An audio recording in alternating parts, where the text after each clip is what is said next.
All right. Hello, everyone, and peace of Christ to all of you. Please invite your friends. This is a Christian Prince with you. And again, happy Thanksgiving for people around the world, not only for American, because as we always, as a Christian, believe that we should be always thankful for the Lord for what we have, even if it is little. Uh, you notice the title today is Live Debate Muhammad Hijab Shamsi. I mean, I should add all the names. Maybe one day we can get them tempted to come and they have the courage to debate us. But do you think that day is going to come? Before we start, I want to share with you some amazing miracles.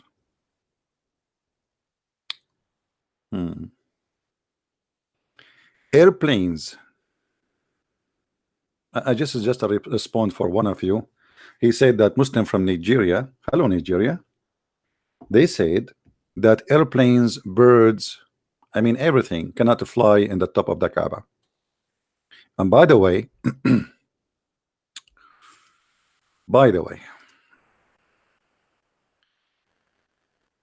I want to say to the Muslims, are you sure?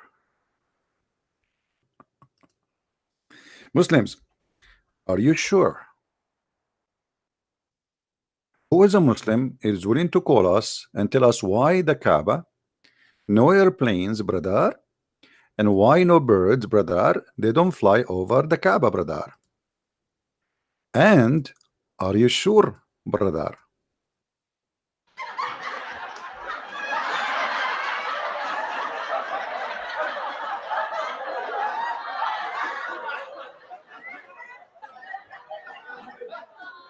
Who is the Muslim Abdul? Hold on, let me be sure that my Skype is on. I mean, the Muslims, they come with things nobody can even think about it. Unbelievable. Unbelievable. Muslims are coming from different galaxy, for sure. There's no question about that. And if you go, if you go, look at this one. Miracle of Allah in bird praying toward the Kaaba, brother.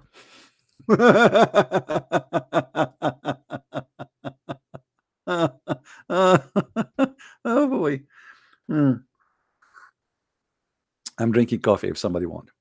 Catholic react. Why cannot airplane birds fly over the Kaaba? Supposedly this guy is a Catholic. Just to explain to you the situation, brother. And the situation get more complicated if it's a Catholic. I mean, it's not just a Protestant or like Orthodox. No, this is a Catholic, a very, very, very aggressive, the crusade, brother. So a Catholic, brother, when he heard this, brother, he hold his beard and he was saying, why, brother, the birds don't fly over the Kaaba and not even airplane, brother.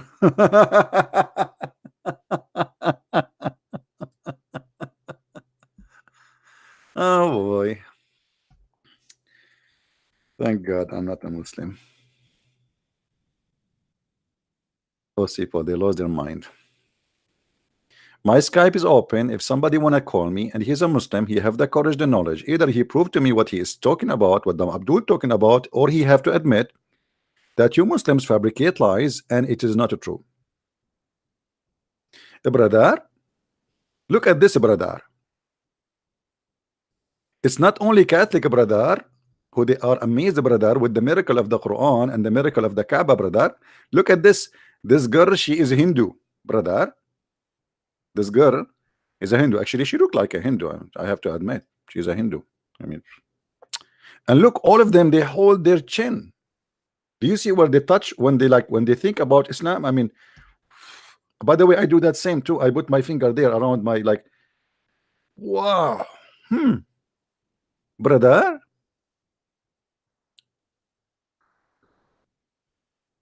why you Muslims fabricate lies?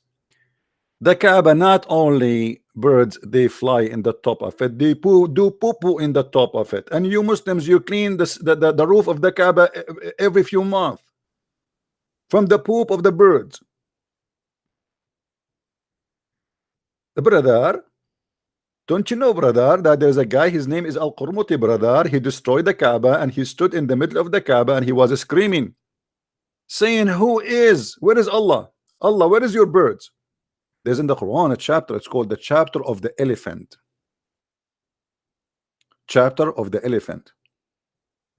You can go right now in YouTube and search for destruction of the Kaaba.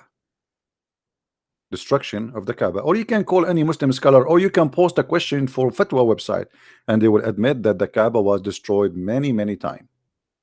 Many times. So what birds? Look at this video here. The Mahdi destruction of the Kaaba. See the light, brother? The light is coming from underneath the Kaaba, and the Mahdi is coming. Here, this is a video actually. This is my translation. This is Sheikh Muhammad Hassan explaining, and he is saying to you in this video, it's a short video, how the Kaaba was destroyed and how the guy who destroyed the Kaaba was screaming, saying, Allah, where are you? Here we go, I'm destroying your Kaaba. Proving that Quran and Islam is false, because the Quran have a chapter, it's called the chapter of the elephant, where it's claimed that an army of a Christian from Ethiopia came to destroy the Kaaba, and Allah, he sent birds, which is F-16. True story. Al-Qurmuti, he destroyed the Kaaba. He screamed in the middle of the Kaaba after destroying it. He took the black stone and he was screaming, saying, hey Allah, where is your birds? What a liar, what a fake God. And then he took the black stone and he made it a poo-poo stone for more than 21 years, and Allah could not get the black stone back, until the Muslims, they collected a lot of money and they bribed the guy. They contacted the king of Egypt, the caliphate of the Fatimiyin at that time, and they asked him, please, can you be the middleman between us, so he can return the black stone to us? And not only that, the guy, he did not even return the true black stone, and I can prove it easy. First of all, the black stone today, the Muslims they have, is glued together, which means it's destroyed totally. You can go right now and search in YouTube, gluing together the black stone, or repairing the black stone. Repairing the black stone. They put wax between the stones. I think there is I forgot, I think 8 stones, 8 or 5, something like this, small tiny stones. This is the only thing is left from the black stone. The guy who took it, he destroyed, he gave it to them back pieces, small pieces. And the Muslims, they say, there's a story says that the black stone, the Muslims are wondering why, when this guy he took the black stone was heavy, but when it came back to Kaaba it was light. Guess why, guys? Why the weight of the black stone change? When the black stone before used to be very heavy, why it became light? They say because the black stone was so happy to come back.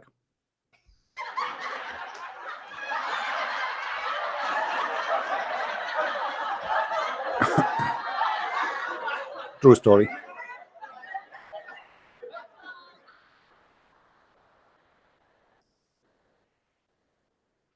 If you are Abdul, call me, my friend, call me. Don't tell me I am Abdul, just call me.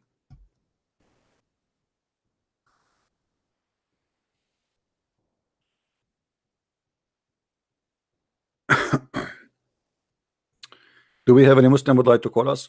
So the question here, why Muslim they fabricate stories? I mean, what the point? Why you do that? I will tell you why you do that. Because you are desperately looking for a miracle in your religion and you cannot find one.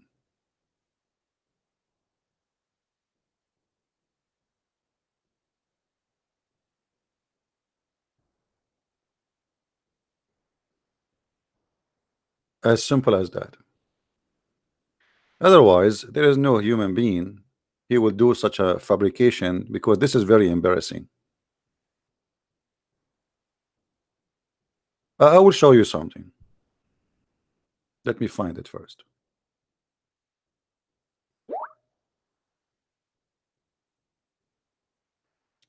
Sure, sure. There is a Muslim. He is a Quran only follower. He wanna debate me. Sure, sure, no problem. He's afraid to mention Hadith. Sure, sure.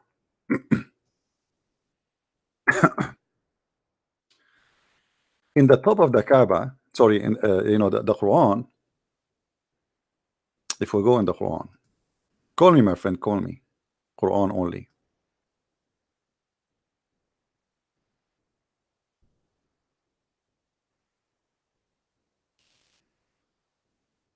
Are you going to call now or tomorrow?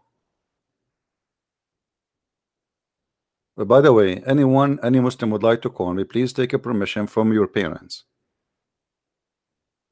If you are not over the age of 70, you better call your parents. Ask them if it's okay to talk to Christian Prince. I am not responsible for anything happen to you during the debate, or let us say the conversation. I cannot call it a debate.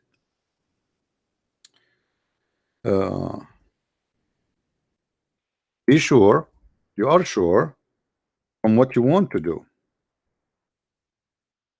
Okay.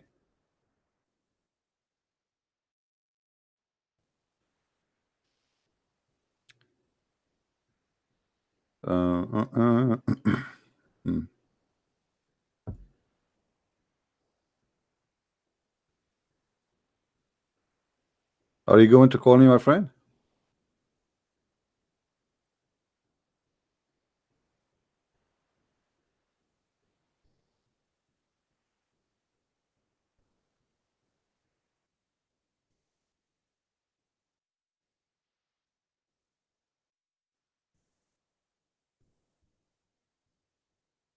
I think he's thinking twice. The Muslims, they make a lot of lies about the Kaaba, about Islam, about blah blah blah blah blah blah. But always their lies getting busted so easy. And by the way, most of the lies getting busted by ex-Muslims, not by even by us as Christians. As an example, this is the grave of Muhammad.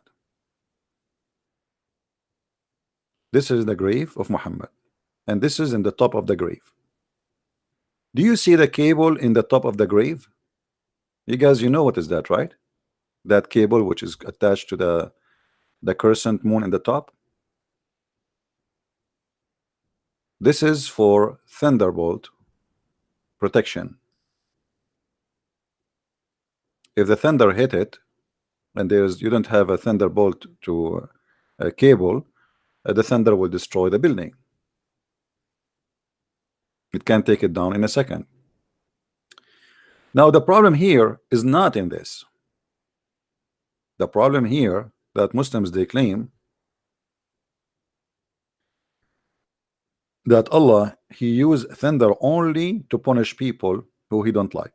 You know, by the way, I don't mind to believe that God can kill anyone he wants by thunder. Why not? I mean, he can use nature to destroy people, the same as what happened in the flood of Noah. That is not the topic. The topic is, if Allah, he only hit the one he wished to hit, which means this is not a natural thing happening. Only he hit the one he wished to hit. And this is in the chapter of 13, verse number 13. Why this guy is not calling? I think he's hesitate. I will call him.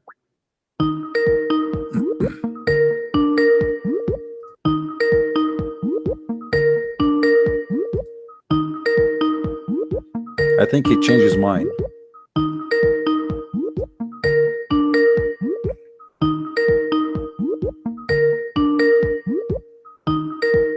See, I think he changed his mind. Do you debate Quran only?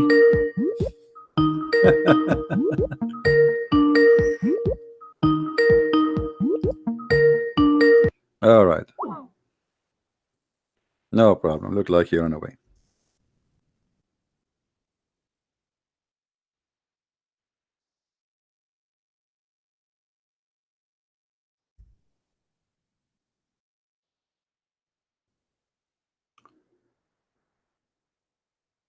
As long in chapter 13, verse number 13, and let me open the Quran for you.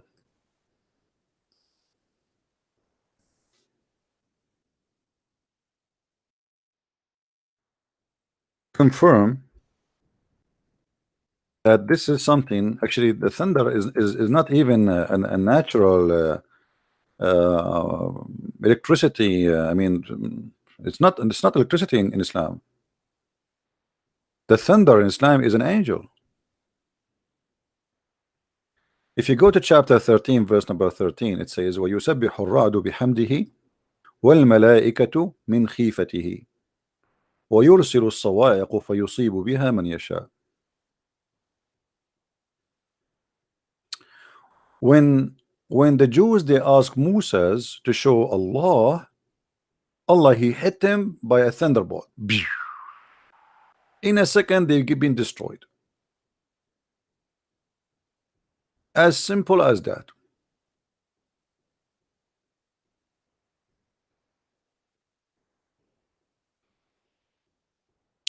Do we have any Muslim here to confirm to us or to disagree about what I am saying? Is it true that the thunder is an angel in Islam? Is it?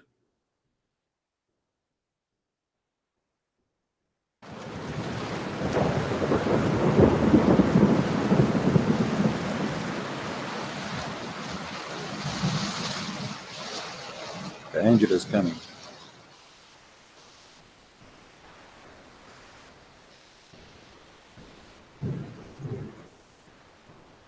Do we have any Muslim?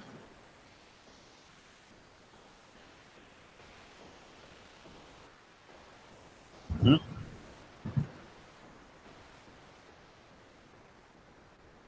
Any Muslim?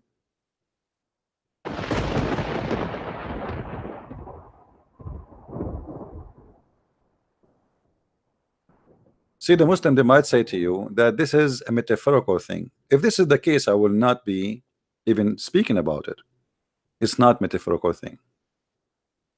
Oh, we can prove it easy. Who is a Muslim is willing to call us? And as you see here, it says, and the thunderbolt, Allah, He launches the thunderbolt and submit with it whom He will. And who is the one who do that? Is the one who dispute concerning Allah. So you debate about Allah, Christian Prince, Allah will hit you by the thunder.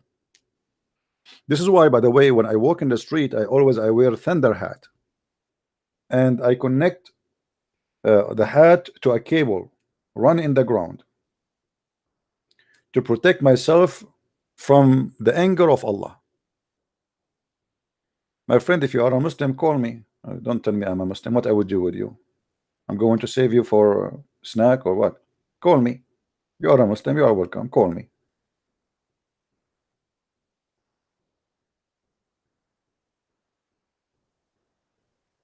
Any Muslim would like to call?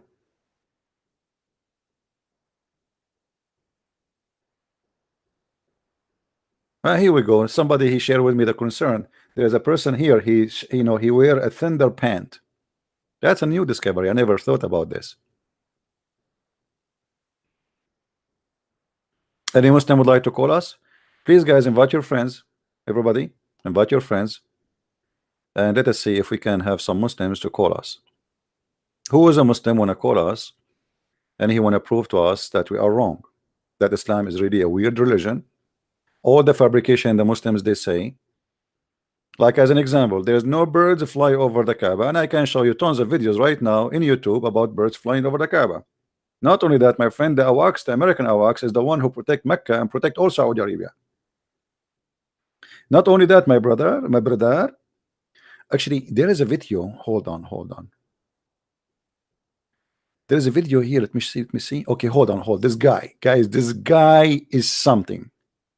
If I play for you the video here, you want you should if you watch this video, this guy he claimed the following. Let me remember. I watched this video many years ago, but as I remember, he said that in the year 1969, if I am not mistaken, the American they went which guys which year the American went to the moon? Which year? Is it 69? Just to be sure. Hold on. American went to the moon. One-way ticket to the moon. Yay, yay, yay. Yes, it is. I was right. 1969, brother. In the year 1969, brother, the American brother, they went to the moon, brother. And guess, brother, what happened? This is live on TV, and there's millions of Abdul are watching this scumbag saying the following: that the American, when they went to the moon, brother, they saw, brother, an X-ray coming all the way from the Kaaba, brother, going all the way to the end of the galaxies. Nobody knows where, but for sure it's connected to Allah, brother. Brother, when the American arrived there, brother, and they saw that, brother, they published this in the internet, brother, for 21 days, brother. For how many days? For 21 days, brother. Brother Abdul, in the year 1969, brother, there was no internet for public, brother. And then he said, and when they saw that a lot of people converting to Islam after they saw this discovery, they published, they saw an X-ray coming from the Kaaba. When millions of people they saw this, the American, the CIA, they hide it from the internet, brother. But my friend, there was no internet 1969. The internet, American internet, was a project for the defense, for the Pentagon, not for public. They published it for the public for 21 days, and then because they were afraid a lot of people they see this and they will convert to Islam, they took it off. Okay, my friend, brother, here we go. You Muslims now you own a lot of satellite made by the American, made by the Japanese, made by the Chinese, made by the Czech Republic, brother. Show us the X-ray. Only American can see the X-ray, brother. Only American they saw the X-ray. Nobody can see it, brother. Only American. Not only that, brother.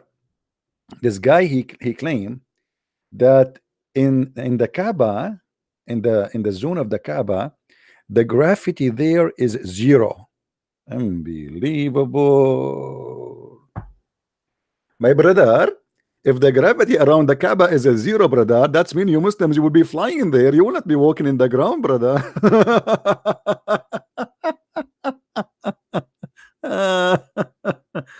I love it. Unbelievable. Brother, it must be a true story. We have to admit. I mean, come on. Just be realistic here. Be realistic. When a Muslim he says something to you, it must be true, especially when he swear by Allah, especially when he say this is a true story. Millions of Abduls watching this liar, and nobody of them says to you, come on, man, this is really too much. Hello.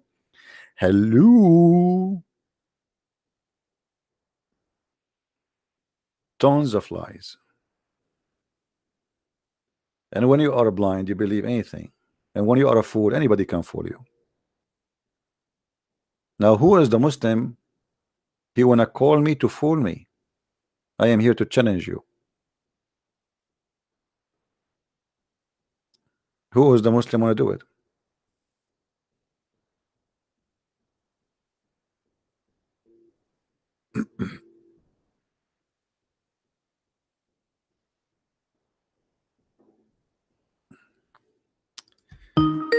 All right, look like we have a Muslim calling.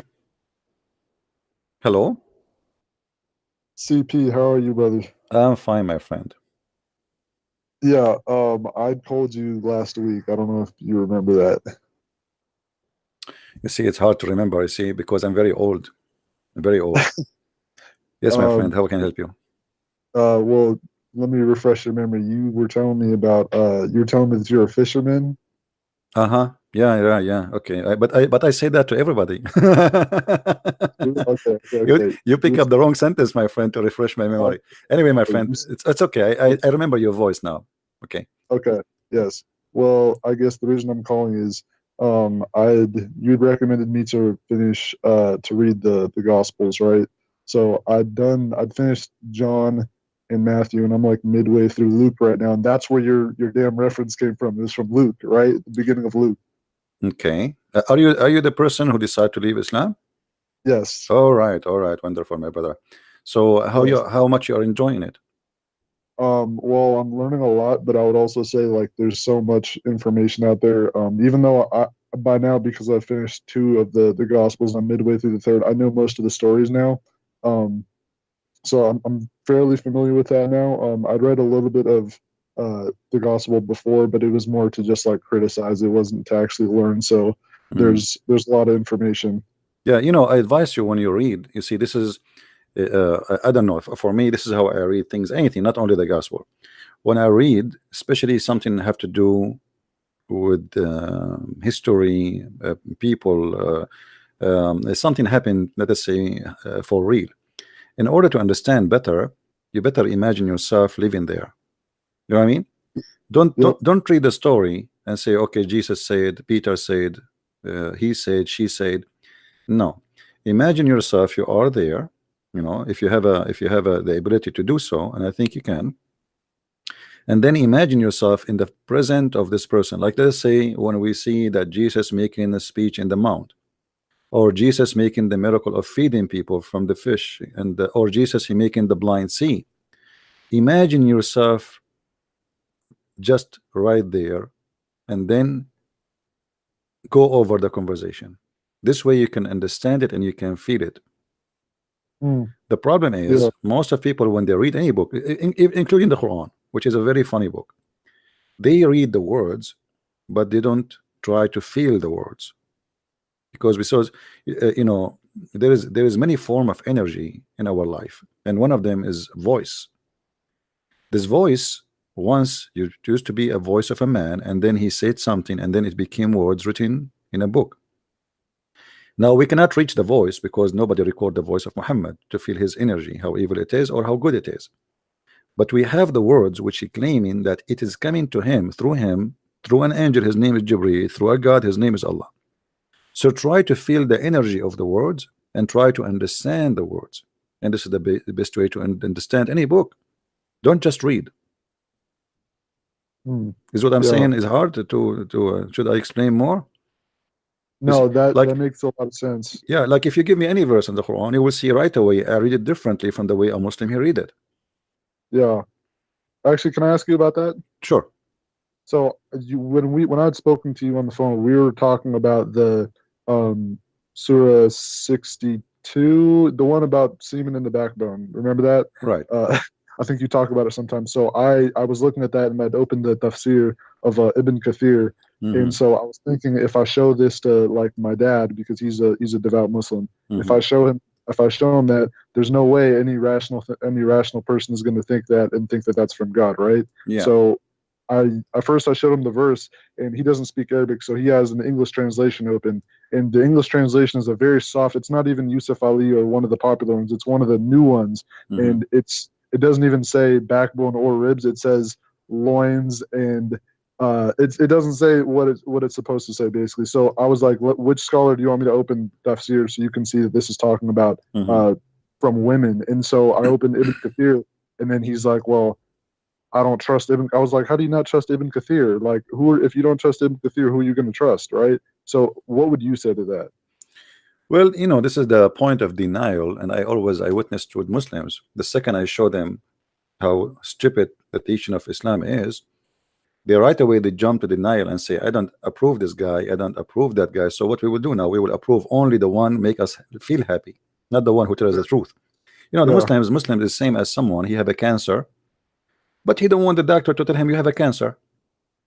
You know, he want to go yeah, to a doctor, says to him, you're fine. Okay, I'm fine. yeah, They want somebody to lie to them, because always when you say the truth, it hurt. sure, Not always the truth is something you like. Somebody might say to you, you don't look good. like me as an example, you know. And if somebody says to me, "You don't look good," I feel sad, but I mean, this guy, he is being truthful with me. Man, I'm look at me. I will like look at the mirror. I get scared. That's why I don't have mirrors at home. So uh, uh, people like to hear what they like to hear, which means don't tell us what is negative about us or our belief or about who we are. Tell us something we like to hear. This is why in this world today, the more you are a hypocrite, the more you are successful. You know, you are gay Yeah. with the gay, you are a Christian with the Christian, you are a Muslim with the Muslim, you are a Hindu with the Hindus, you are an atheist with the atheist, you are no one. Simply, you have to be no one, and this is the only way everybody like you. The second you say and you speak your mind, it's the same second people they will start stoning you and don't like you. Okay. Yeah. So it's normal, but you need to ask him then, okay, what about all other scholars? I mean, Ibn Kathir is bad. What about Ibn Yeah. Abbas, Al-Jalalain? I mean, Exactly. No, because that exactly because if you open those tafsirs, that says the same thing mostly, it is the stage of right? denial. But my friend, keep trying and showing him more and more verses, you know, because there's tons of verses in the Quran, stupid verses, and Yeah. there is no way. You see, do you know how the drop of water, how soft it is? drop No. drop of water is very soft. I mean, it doesn't kill you, right? If somebody's throw a Oh, drop of sure, water, sure. but if I put Yeah. your head under a drop of water for a long time, the drop of water will make a hole in your head, even if it's a rock. Yeah. If you go, like if you go to an old house where there's a faucet is dripping water, God knows for many years, nobody fixing it, and there is a rock underneath, and then you will find that there is a damage in the rock or in whatever down there. The same as the river, you know, like the water destroy all, even mountains around the beach. So water is very soft, but in the same time can destroy even the hardest rocks. So consider yourself the soft water. Don't give up. You will get Yeah. there. You know, you will get there. It is Appreciate it it. is about it's about you being consistent and being truthful and honest, and don't lie. Don't lie ever to prove to someone that he's wrong. Don't lie. Don't lie about Islam, says Islam is bad just because, oh, I want to convert you to Christianity. No, don't ever do that. We don't do that. That, you Hmm. see, one of the reasons many people leave Islam because they notice. I don't know if you were hearing me about the Muslim line that there is no birds flying over the Kaaba, there's no airplane, and etc. and all the So lies. Then right away, by doing those lies, the Muslim, they lose the credit of being honest. yeah, The story of the shepherd and the wolf. of course. Okay, so okay, the wolf is coming. People come to help him. Okay, first time, second time, third time, nobody come because he's a liar. Nobody can trust him, even if it's really real. So the Muslims, they think they are defending their cult by lying and fabricating what is called miracles, but the fact they are hurting Islam more and more. Yeah. Because if I am a person who belong to a true God, why I want to make a false lie to prove the true God? It doesn't make sense. Yeah. If God is a true God, the one I follow, the one I worship, he can make a miracle. He is capable. He does not need me to lie, to fabricate a miracle does not exist in order to make somebody believe in it. Yeah. This is why I believe that anyone who have a little logic, he should understand that Islam must be a scam, otherwise should not be supported by scam. Yeah. A lot of them get brainwashed though, No, no, like it's not from about brainwash. You see, this is not about brainwash. This is about being dishonest. Islam make you dishonest because yeah. because let us say I'm brainwashed, okay, and let us say Christianity is brainwash somebody, okay, make you believe that Jesus is God, okay, but there is no way in Christianity you are claiming that you are following Jesus, let us say blindly, hmm? But you've been taught to lie to make people believe in Jesus. We don't do that, Yeah. right? Which mean here in Islam we have a problem with ethic. Islam changed your ethic from good to bad. Lying is approved. false miracles is approved. Tempting people to believe in something is approved. Giving false answers is approved. You see, when the Muslim they debate a Christian, they try to make a mockery of them, taking advantage of you being nice, and supposedly no Muslim get upset. So okay, what is the answer? Like, you know, as an example, when this guy he was debating David Wood, hijab, all yeah, the Muslims were laughing, but the fact they should laugh at him because he is the one making mockery of his religion. sure. You With know, the whole Elijah thing. yeah, but they take a side without thinking. I mean, take Yeah, a side of what? I mean, this guy is presenting Islam now, and look what he's doing in the stage. He's look like a monkey, acting like a kid, saying stupid things, and none of you is upset. The Muslim should be the one is upset, but because 90% of them are uneducated, they think that this guy he is smart. But what is smart about his answers? Nothing. sure. They don't want to listen to the one who's talking, even if he's a Muslim. As long as you are a Muslim, I will tell you. Once I went in a chat room, and you know the Muslim, the new Christian Prince, he is anti-Islam, right? Yeah, So I went in a Muslim chat room. Christian Prince, you are a liar, blah blah blah blah blah blah, and it's supposed to they want to humiliate me now, the same as they want to do, they try to do with everybody. So they gave me the mic, and they were expecting me to say something bad about Islam. So I said, you know what? The Prophet of Allah was so wonderful, man. He never lied. He never cheat. He never commit adultery. And everybody in the chat room in the text, he was saying, liar, liar, Christian Prince, liar. I said, he never have sex with a child. She is 6 years old. Everybody's saying, liar, liar. Muhammad never kidnapped women and raped them. Liar, liar. He did not rape Safiya. Right? Everybody's saying liar. I am saying good things about their prophet and being sarcastic for sure, but yes, because they are not listening. And then the admin he gave me a dot, you know, like this is a to control to take the mic from you. And he screamed at them. He said, you stupid, even in our chat room, he humiliate our prophet, and you are the one. He said to you, the prophet was a good man. You said to him, liar. He said the prophet never raped Aisha. You say he's a liar. You say he never killed people. You say he's a liar. Even in our room, he humiliate us. And you know, so because they don't listen in their mind, you are a Christian Prince. It doesn't matter what you say. You are a liar. They will say to you that word. It's like a program, you know. But nobody want to use his brain. So when you speak to Muslims, you are not debating them. They are programmed that this is a guy who don't he wanna put Islam down. So whatever he say, I have to say to him, you're a liar. He quote for yeah, me hadith, I say to him, you're a liar. He quote for me Quran, he said to him, you're a liar. It doesn't matter what he say, he is a liar. Yeah. yeah. That's good, man. Well, anyways, I'll let you get back to your program. I'm sorry for interrupting. Yeah, my friend, just be careful. If in case you are married, put insurance about on the backbone you have, you know, in case. All right, brother. Take it easy. All right, Bye. take care, bye bye.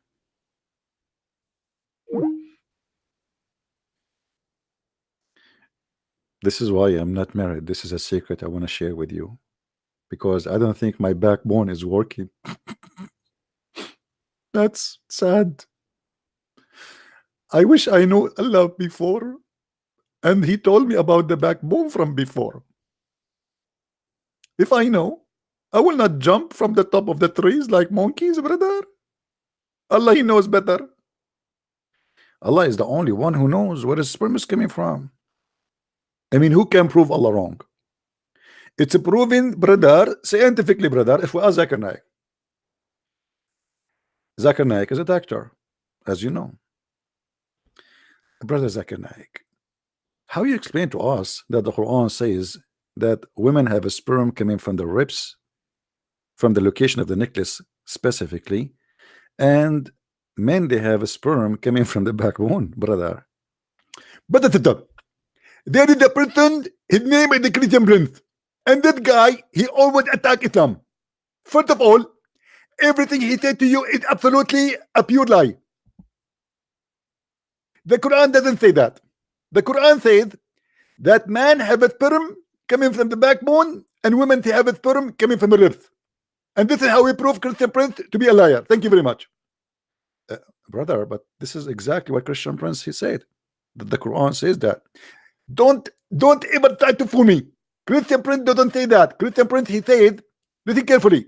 Christian Prince he said that women they have a sperm coming from the ribs, and men they have a sperm coming from the backbone. I said this is not true. It is the man have a sperm from the backbone, and women have a sperm from the ribs. Brother, but this is the same. Brother, are you stupid or what? Why you are not being truthful with me?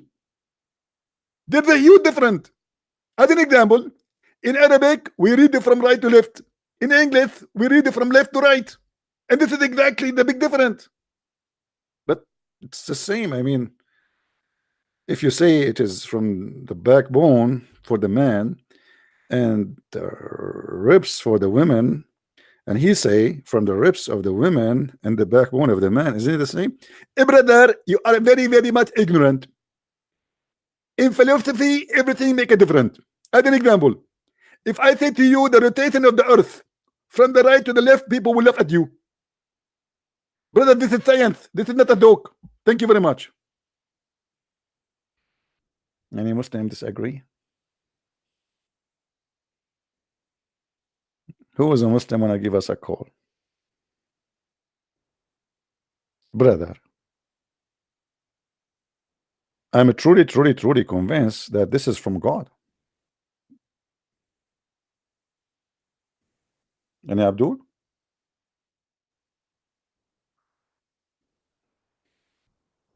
And you see the Muslims in Pakistan, Bangladesh, they are listening to Zakir Naik, and he's like, he is God, man. This guy, whatever he say is true.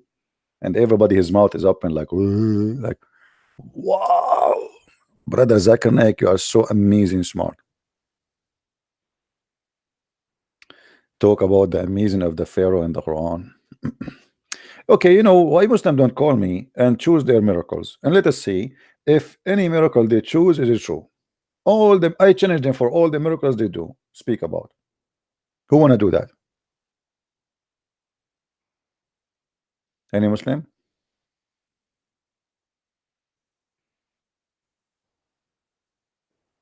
Any Muslim want to call us and tell us one miracle? Muhammad, he has no shadow.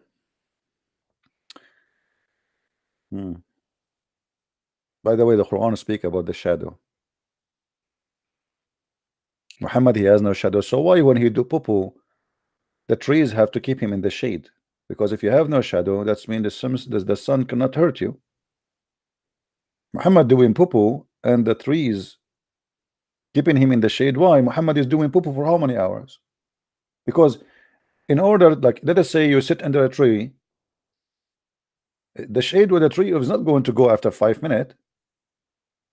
That's mean Muhammad is doing poo-poo like for 6 hours or 7 hours.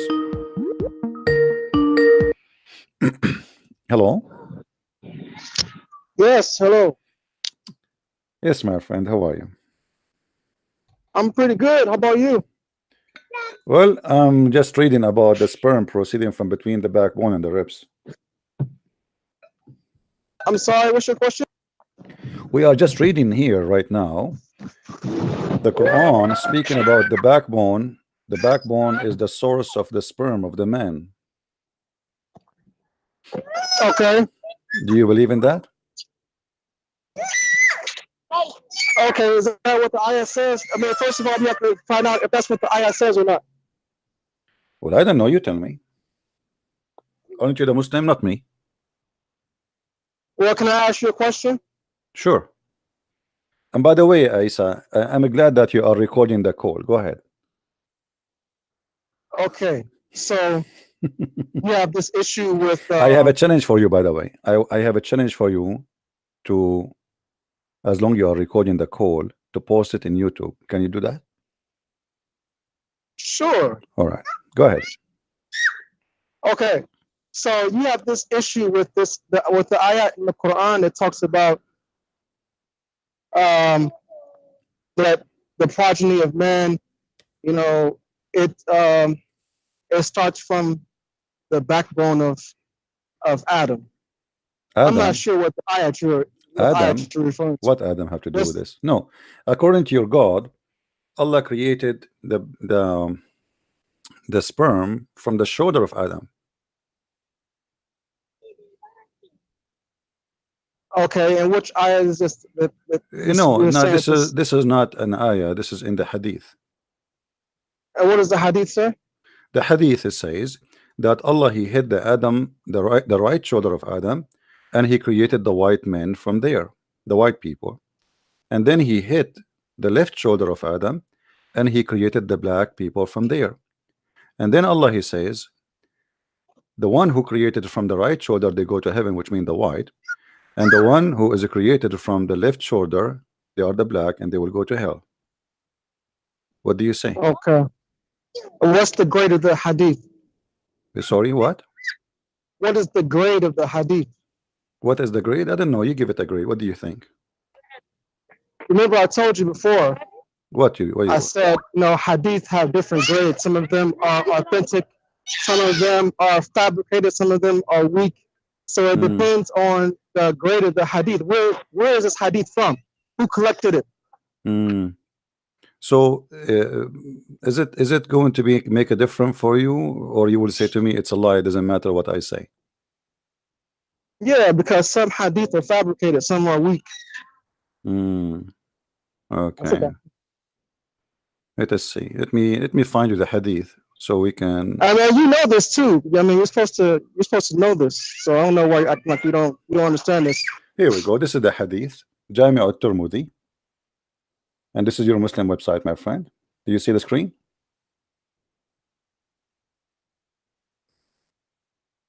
Do you see the screen? I would have to switch screens if I was able to see, if I'm going to see that. Hold on a second.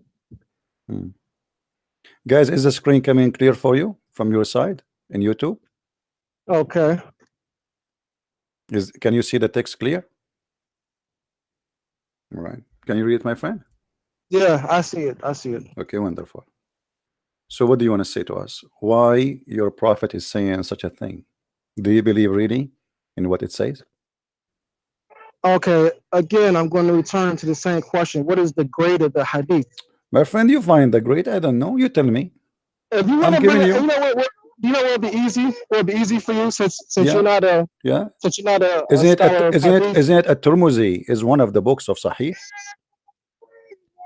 But Tirmidhi has many weak hadith. My friend, my friend. The Sahih books, the authentic books for the Sunni, the major one, there are 6 books, and at-Tirmidhi is one of them. Do you agree? So the only 2 hadith collections that all of the hadith in the collection is Sahih is Bukhari. Well, then why you call it Sahih if it's not Sahih? Well, if you read the title of the book, my friend, no problem. Feel free to prove it to be wrong, no problem. But now, this is the hadith written in your book. You can prove it to me not to be accurate. No problem. Take your time and do it. Here we go. I'm waiting for you. For me, I believe this hadith is authentic, and I believe your prophet is telling the truth about what he think it is the truth, which means he is being honest, and he is not lying, but for sure he's fabricating a story, which means he is not lying about how much he hate the black people and how much he liked the white people, to the point he claimed that all white people will go to heaven and all black people will go to hell. And that's why he said to Bilal that, why did I hear your footsteps ahead of me in paradise? Because he hates black people so much. He fooled him. He wanted him to die for him. Muhammad, he died, and Bilal is still a slave. If Muhammad, he loved. So why, my friend? So why your prophet did not free Bilal from slavery? He did. When? So you must not be a hello. Good, hello. No. Show me where he did. Okay, he told Abu Bakr to free to buy. Hello. Can you hear me? Hello. Yeah, I hear you. Show me. Okay, so he told Bilal. Hello. No. Show me. He told Abu Bakr. No. No. No, you have to show me, my friend. Don't tell me he told. Show me where it says, I accuse you to be a liar. I accuse you officially to be certified liar. Show me where it says that Muhammad, he ordered Abu Bakr to free him. Okay, if you read the Sirah, the biography of Brother, Rasulullah, show me. you'll see it. Well, I'm not going to, go into this right now because Okay, if we anyone wants go to, back to this if hadith anyone here. wants to We find go out about back to this hadith. Do you agree with your prophet saying that the white men, the white people, they are created from the right shoulder of Adam? this hadith is weak. Ah, you never even heard of this hadith before. In a second, you know that it is weak. I mean, this is a miracle, guys. This is a miracle. The Muslim, he did not even go. Look. The guy did not even check, did not look anywhere. He never heard of this hadith before, and now he came to a decision that this is weak. So why don't you find first where it's an authentic hadith then? My friend, show me. Here we go. This is your Muslim website. This is your Muslim website. Show me where it says in the Muslim website that this is a weak hadith. It doesn't say. Yeah, because you don't know how to grade the hadith. You're not a hadith scholar. Brother, if you can find me the website here, this Muslim website, brother, is if you can find me where any Muslim scholar he said the hadith is authentic, then we'll have a discussion. At-Tirmidhi himself, he said that, brother. Isn't it At-Tirmidhi? He is collecting those things for you, and he considered it as his best choice of hadith to collect. Why he collect this hadith if it's a lie? If it's a lie, why your scholar At-Tirmidhi himself he collected? What the point? Well, he didn't collect all the hadith on the basis that there were strong hadith. So he collect all the garbage in the street. He collect even lies. You are saying to me that you Muslims, you collect lies about your prophet, even if it's a lie and you know it's a lie, correct? That's not quite what I said. Use what you said. It says he is collecting, but he don't check if it's true or not, right? Okay, let me ask you a question. Do you think that God has sperm? God has a sperm? No, I don't believe God has a sperm.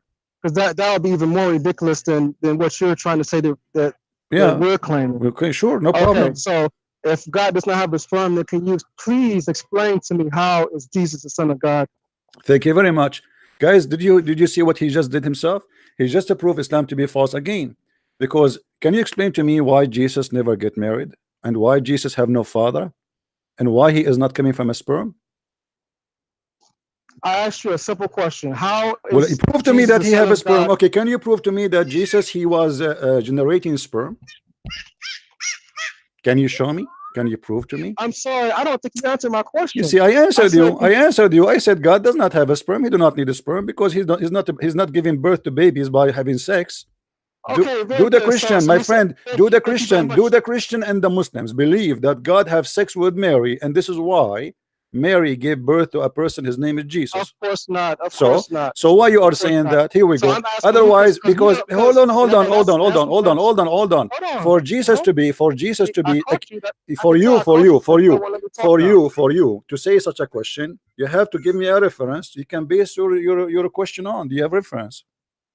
Because you claim that Jesus is a son of God. That's why I'm asking you. So what? How is he so son what? Of God? God so has what? No sperm. Okay, are you saying because we say he is a son of God, that necessarily mean he have a sperm? What does that mean? Are you saying that God he have sex with Mary? Hello? You want to call a friend? Abdul, call a friend. Call a friend. Are you claiming that the Christian believe that God has sex with Mary and they have a son? His name is Jesus. I didn't say that. I'm asking you to explain to me. I just explained to you God for us, the one who come in earth, we call him the Son of God. As an example, when Jesus himself, he called himself the Son of a Man. But you Muslims and we Christian, we believe that Jesus is a son of no man. So what does mean son of man? That's mean that he is coming to you in the form of a man. As simple as that. Is he the son of God or no? Yes, he's the son of God. Yes, that's mean God in earth in the form of a man is called the Son of God. As simple as that. But this doesn't mean that God has sex, because you are connecting the word Son of God with God having a sperm. Okay, and that is so what makes him what makes him the son of God then? Very simple question. Because he came to us and born of a man, born of a form of a man, and that is calling him, that is giving him the name or the title of being the son of God, at the same time son of a man, because he came to us as a man. And Adam, did he not come to us as a man as well? But Adam is not of God, is he? That's what I'm asking. What's the difference? I mean, Allah The difference created is Adam, the difference he is that created Jesus. What's Jesus. the difference? The difference is that Jesus, when we say Jesus, we mean that the Word of God who became a man. And as you know, the Quran says and confirmed that Jesus, he created the mud, he made from the mud the creation of a bird, and then he breathed into it and he make it a flying bird creature. So Jesus is creator, and that creator, he came to us in the form of a man. And he was proving himself, even in the Quran, witness for that, saying that Jesus can create the same as God can do. If I ask you right now, why Jesus can create but Allah cannot, what you will say? First of all, Jesus cannot create. Only Allah can create. My friend, this is the lie. The Quran witness that Jesus, he created from the mud a bird.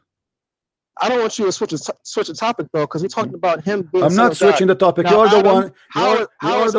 You are the one who jumped from the sperm of Adam, of the backbone and the ribs of the women, and because then we spoke about Adam. Jesus is the son of God. My friend, my friend, you need to explain to me. Okay, who is the one who made Mary pregnant? Allah, of course. Thank you very much, guys. Did you hear this? The one who made Mary pregnant is God. Okay, who is the one who made your mother pregnant, with my respect to her? Your father, right? Allah. Allah, yes. Allah made your mother pregnant, or your father, or your father? Allah is the creator of everyone. My friend, don't lie. The one who made your mother pregnant is Allah, not your father. Allah. Because some people are sterile and they can't have. Get lost. He called me to prove to me that God has no sperm, and now he's saying that his God is the one who made his mother pregnant, not his father. Unbelievable. So your father was doing what? He was watching porn? Your God, he get inside the bedroom, he had sex with your mother, he made her pregnant, and your father was watching porn. He have nothing to do with it. No wonder you look like Allah, man. I mean, I was wondering where I saw you before, where I saw you before, where I saw you before, and I could not figure out. But now I remember, obviously you are the son of Allah. It is Allah who made your father. Hello? Yes. It is Allah who made your mother pregnant, or your father? Do you hear me? Is it Allah who made your mother pregnant, or your father? So it's Allah who makes everyone pregnant. This is not the question. Did your dad sleep with your mother and make her pregnant, or it was Allah? Yes, of course. Who? Yes, who? Who is the one who slept with your mother? Yeah, anyone who comes into this life nowadays comes by the process of a male having a relationship with a female, and him impregnating her. Okay, I asked you, who is the one who made Mary pregnant? You said God. I asked you, who is the one who made your mother pregnant? You said God. Yes. But you just said now, anyone he come in this life now, he is coming from sexual relationship. Let me get you busted, my friend. My friend, you do not know. You do not know what are you talking about. You are just a kid like the rest of you. I'm not insulting you. I will prove it to you in a second. Have you ever heard a verse in the Quran? It says, وَجَعَلْنَاهُ نَسَبًا وَصِهْرًا. Yes. What that verse mean? So did you used to be Muslim? Did you hear this verse before? You said yes. وَجَعَلْنَاهُ نَسَبًا وَصِهْرًا. My friend, I'm just curious. What that verse mean? وجعلناه نسبا وصهرا وهو الذي خلق من الماء بشرا فجعله نسبا وصهرا. What does that mean?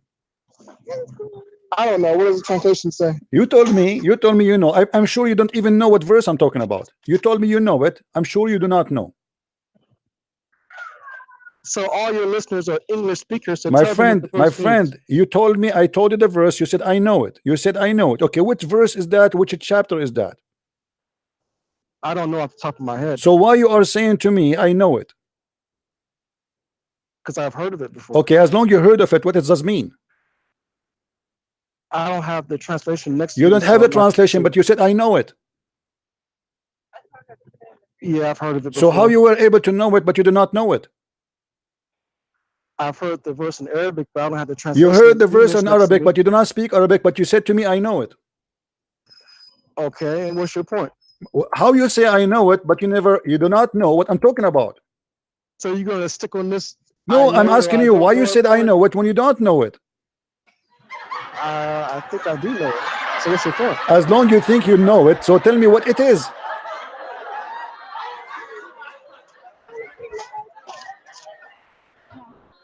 I'm listening.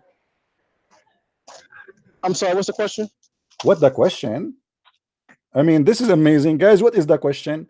The verse I just quoted for you in Arabic, you said you know it. What is that verse mean? Well, I don't know the English translation of it right now. I don't have it in Give me front of any translation you wish. You can speak Hebrew because all of you Muslims, you know Hebrew. Muhammad Hijab, he taught us that Elijah means God is with us, and we learned that from him. So teach us. You said you know it. So who do you think won the debate? I think for sure Muhammad Hijabi won the debate. It was the most beautiful debate ever. He said that your God he pray. Do you agree with him? So why don't you have the Do you courage to agree with debate him him? Do then? you agree with Muhammad Hijab saying that Allah he pray for, not two? Do you agree with him? Say yes. If you be a man and say yes. Why don't you have the courage to Be a debate him? man. Be Just a like man. You are just, the, I mean, hold on. at least Hold on. Be a man. Be a to, man and say yes. I agree with him that Allah he pray for. He don't pray to. Be a man. Say it. I'm not gonna say that. Say, because you know that your hijab was a donkey. That's why you don't want to say it, because this is will be. No, not So necessarily. why? Okay, Not not necessarily. Then say agree I with didn't him say that. because you Nope. said Don't put words in my he mouth. I won. didn't say that. You said he won the debate. Then say okay, I agree with him in what he said.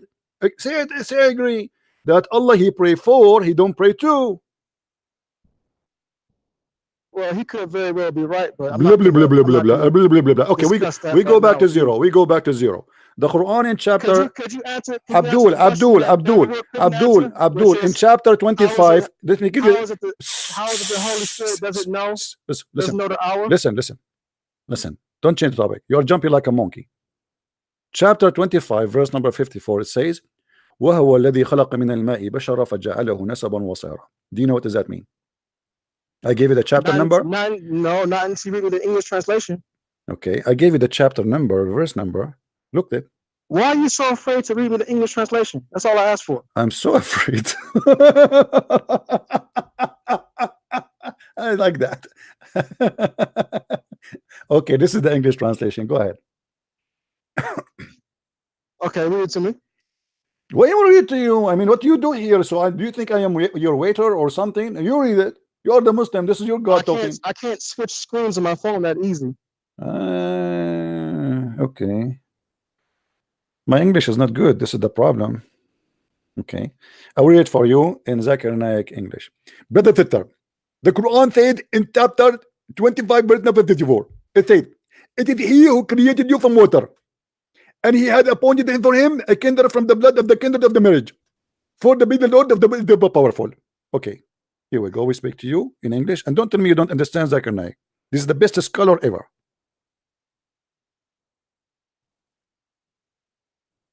What do you say? Okay, what's the problem with the ayah? I don't understand what you're. Do you know what the problem with this ayah? This ayah teaching, if you go to the interpretation, you will see it says you can have sex with your daughter if she is a daughter out of marriage. I don't know where you learned Arabic from, but what translation are you reading this from? Well, this is Yusuf Ali.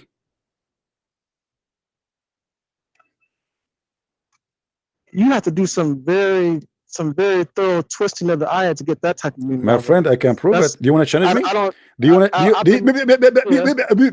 Do you want to challenge me if I show you the interpretation? It says that. Sure, go ahead. All right. I hate it when a Muslim he challenge me because always I cannot prove that I am telling the truth. Hold on. I mean, I thought you will not ask me for a challenge and you will not do that. Okay. Let us go and see the interpretation, my friend.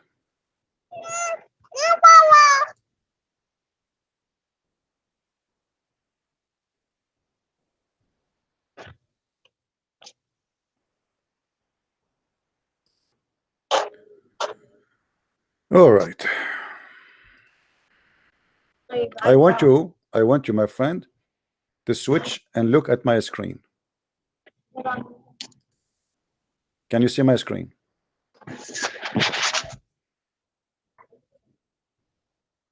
Can you see my screen? Hello? Hello? I don't see anything. Okay, look at my screen. Look at the screen. Open YouTube. Look at the screen. This is Tafsir al-Qurtubi. This is the official government website of the Kingdom of Saudi Arabia. Tafsir al-Qurtubi, page number 264. Chapter 25, verse number 54. It says here that it's allowed for a Muslim man to have sex with the mother and the daughter he have from that mother, because she is not his daughter from marriage. So if she is not a daughter from marriage, therefore she is a daughter from adultery. Therefore she is not forbidden, for she is not considered to be a daughter. For Islam only consider a daughter to be a daughter if she is a daughter from marriage. Therefore you can have sex with the mother and your daughter from your blood, and this is the teaching of Allah. And he is saying this is according to the most accurate opinion of the deen, the religion, the most accurate. And this is what all the scholars agree upon. What do you say? Well, so basically, a man is forbidden to marry, obviously, his mother, his daughter, his sister, his aunt. All right. All of these are forbidden relationships by the text of the Quran and the Hadith. And that's clear. There's no. Yeah, but the problem, my friend, the difference of problem, you are not listening. It's forbidden for you. They are saying here it's forbidden for you to marry your mother and your daughter, but if the daughter, she is a daughter from adultery, she is not considered to be your daughter. Therefore she is not forbidden and doesn't go under the chapter of An-Nisa where it says it's forbidden for you. And this is the explanation. So because she is not a daughter from marriage, and Islam does not consider a daughter or a son out of the marriage as a son or a daughter. This is why a Muslim, you can go and search right now, all of you, that if you are a daughter or a son from adultery, which means you are not from marriage, you are not allowed to inherit the name of the father, the money of the father, child support of the father, and nothing of the father, because Islam does not consider you a son or a daughter. Is that correct? So in a situation where, I think this is what you're trying to say, correct me if I'm wrong. So you're trying to say if a man is married to his wife, and she commits adultery and brings no. He committed adultery. He slept with someone. Let us say you have a girlfriend, not a wife, and you slept with her. She get a pregnant and she deliver a baby girl. According to this, because she is not considered in Islam as a daughter for you, because she is not a daughter of marriage. In Islam, only children from marriage are to be considered children. So there is no relationship. That's not true. Even if you have a daughter out of wedlock, she's my still friend. If I prove to you that this is a true, what you will do? It's in the front of you. I mean, are you saying to me it's not true? It's in the front of you. Listen, Abdul, I have no time for kids. It's in the front of you. This is the official government website of the Kingdom of Saudi Arabia. This is Tafsir al-Qurtubi, page number 264, and this is the chapter 25, verse number 54. And you are saying to me it's not true? I'm saying it's definitely not true. Well, prove me wrong then. Okay, go. Show me reference. Go ahead. I'm listening. Okay, show me any Quranic ayah or any hadith where. Let your dad call me, please. Come on. Show me any ayah. I just show you an ayah, you idiot. Show me an ayah. So what we did here? We were cooking shish kebab. Don't call me. No, don't call me. Let your parents call me. I want your parents. I insist. Show me. You remind me of hijab, he said to David Wood. Show me. Silence me like a joker. Show me. Bring him to me. I will make him my shish kebab, the coward, the potato. He's making mockery of our brother because he was polite.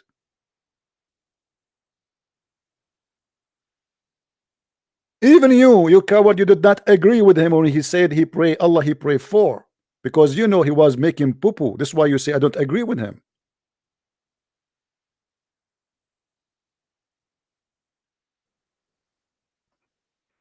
We love this debate between David Wood and Muhammad Hijab, brother. Especially when Hijab he said, so if I spit, if I spit, if I spit, I am God. What? The guy he accused you a very serious accusation that you Muslims, you collect the spat of your prophet and you wipe your face with it. And you said to him, so okay, now okay, spit, so spit make me God? Yes, make me God. Otherwise, why you are collecting the spat of your prophet?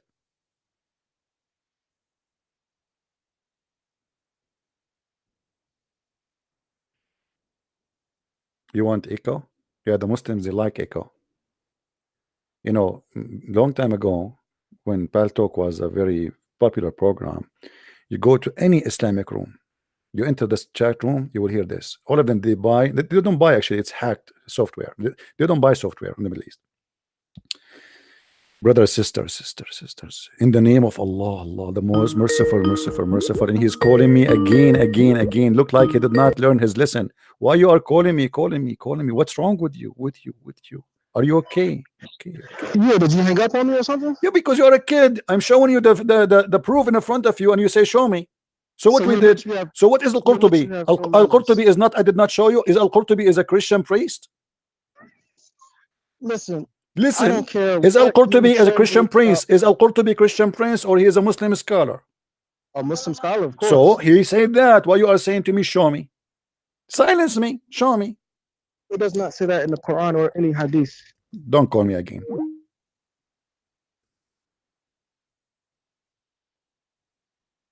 Don't call me again. Either you speak like an adult. Don't call me again. I will block you. If you call me one more time, I will block you. I have no time for kids. I want people who have a brain of an adult. I don't want to speak to kids. You say to me, show me, and I'm showing you, you idiot. Anyone can go right now and search in Google, and you will find that a son of adultery or a daughter of adultery in Islam, they cannot inherit. They cannot inherit the father name. They cannot inherit the father property. Why? Because they are not considered to be children. And this is exactly what your official government of Saudi Arabia website saying. And this is Tafsir al-Qurtubi, and this is page number 2364. And by the way, he's not the only one saying that. And this is why he's saying this is في أصح القولين في الدين علماءنا في الدين. This is the most accurate opinion.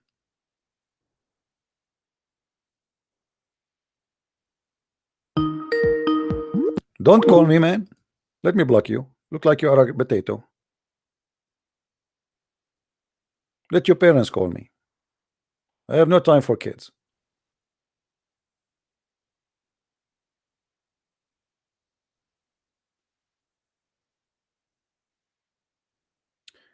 Do we have any brave Muslim would like to call us? A real Muslim, not a kid. No, I have no time for kids. Seriously, I mean, come on. I debate adult from the age of 6 and over. Like Aisha, she was an adult, and this is why she was mature. And Muslim, they say, brother, at that time, women, they got so hot in a very early age, brother.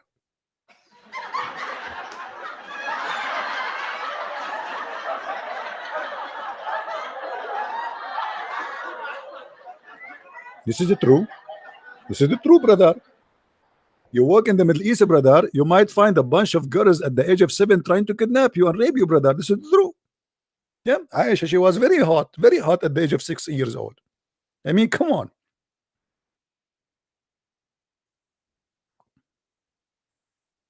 Hello. Hello. It's me you are looking for. Unbelievable. What a stupid religion. Give him another chance. My friend, nobody is patient as I am. Trust me. You don't know how much time I wasted of my life speaking about this garbage. So don't tell me give him a chance. Nobody can give them a chance. As if you put yourself in my place, you will lose your mind after 5 minutes. Because you will notice how they change the topic so fast, like monkeys. It's like chasing a monkey in a big tree. There's no topic in the topic. Look, he called me, we spoke about something, look where we end, and look where we became. And each time we show him something, he said, "Not true. It is not true." Not what? Not true. This is the brother, not true. It's in the front of me. Show me. Show me. Silence me. This is why those potatoes, they don't debate me. You see, they go and they look for people who have blue eyes. American. You are not really American. There's a sheikh from the Philippines. He was challenging the Christians. Who is the Christian when it debate us? Why the Christian cannot stand for us? Why the Christian don't have answer for us? Like this guy, he is a bright, like, you know. So I sent him. I said, okay, take it easy, man. You're so strong. I will do it with you. The second I said to him that, this guy disappeared. We chased him. We contacted him in Facebook. Even we called him at home. At home. We called he have his phone number, by the way. He posts his phone number, says, I challenge you. Silence me. Call me. Silence me. Call me. Oh boy.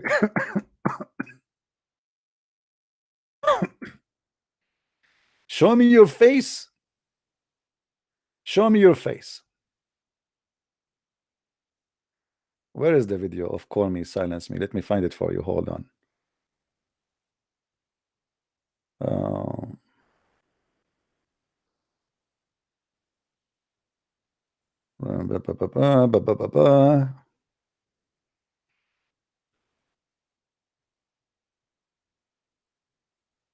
Okay.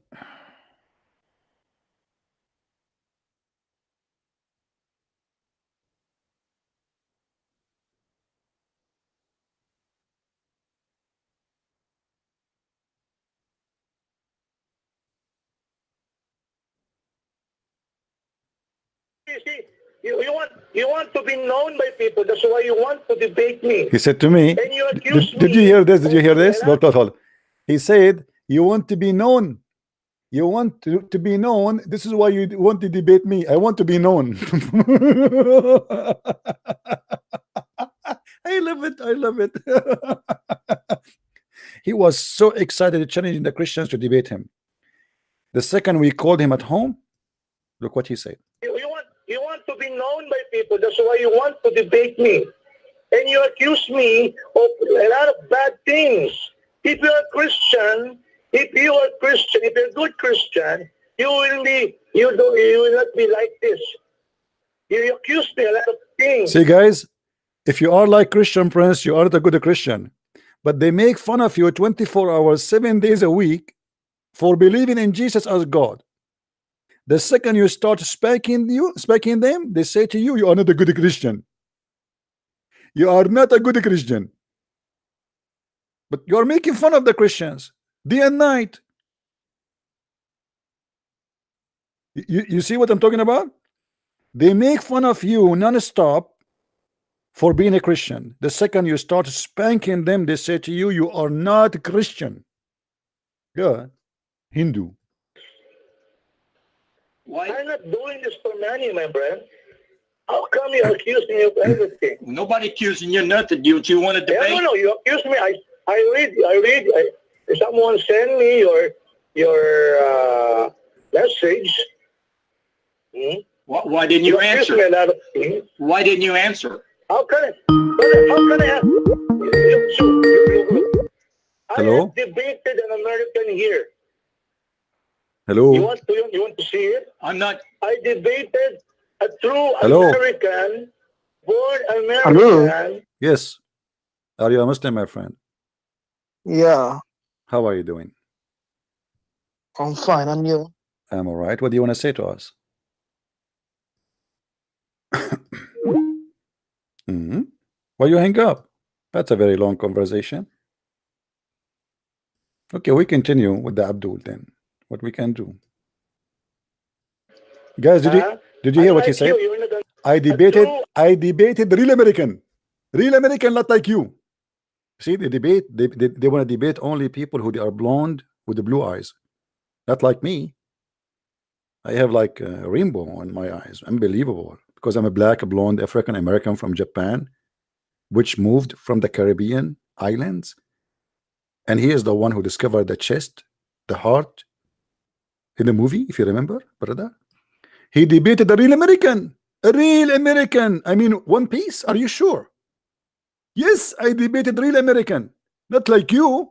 American here. Why didn't you answer? How can I, brother? How can I have? Look. I have debated an American here.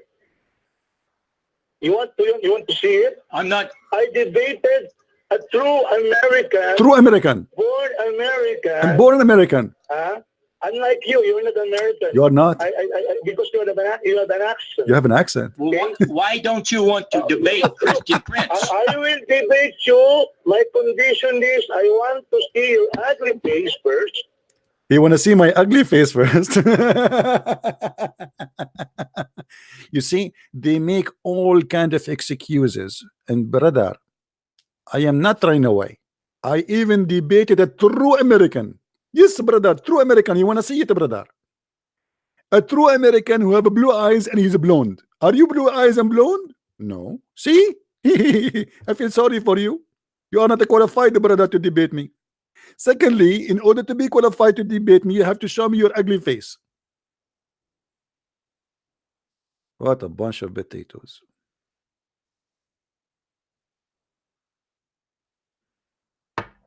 True American?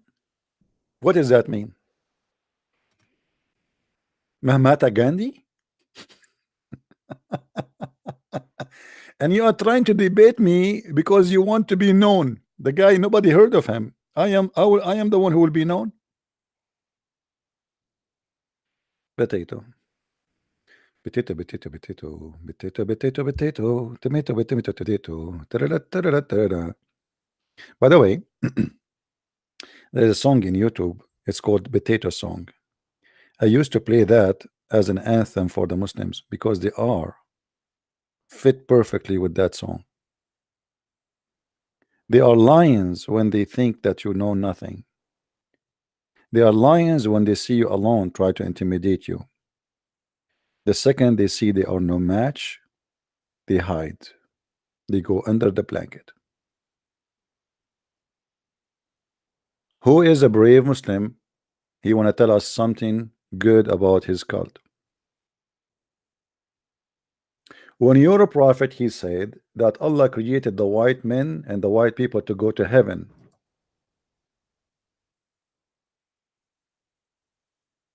And the black people to go to heaven. How ugly Islam is to say such a thing. How we can believe in such a garbage? People, they go to hell and heaven based on the color. Allah created the white man from the right shoulder, and he created the black from the left shoulder.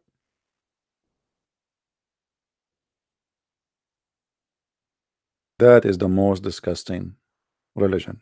And they lie and they say, oh, Islam made for everybody, for black people too. There's no racist religion as much as Islam. This is why nobody is allowed to enter the heaven of Allah unless Allah, he made him pure black. You have to be pure black to enter the heaven of Allah.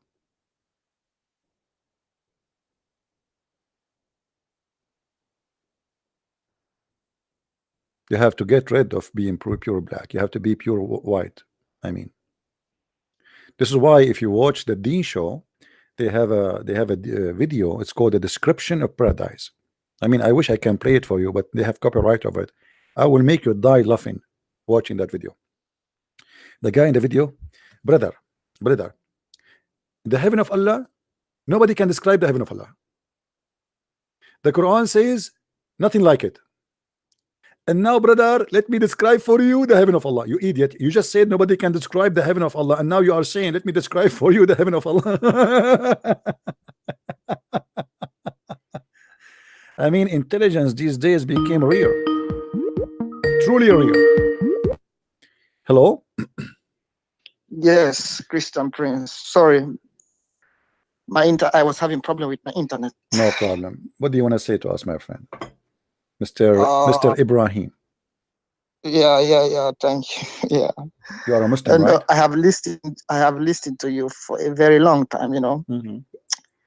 And when you said that Muslim and Christian cannot be friends, I did not say that. Your Quran says that.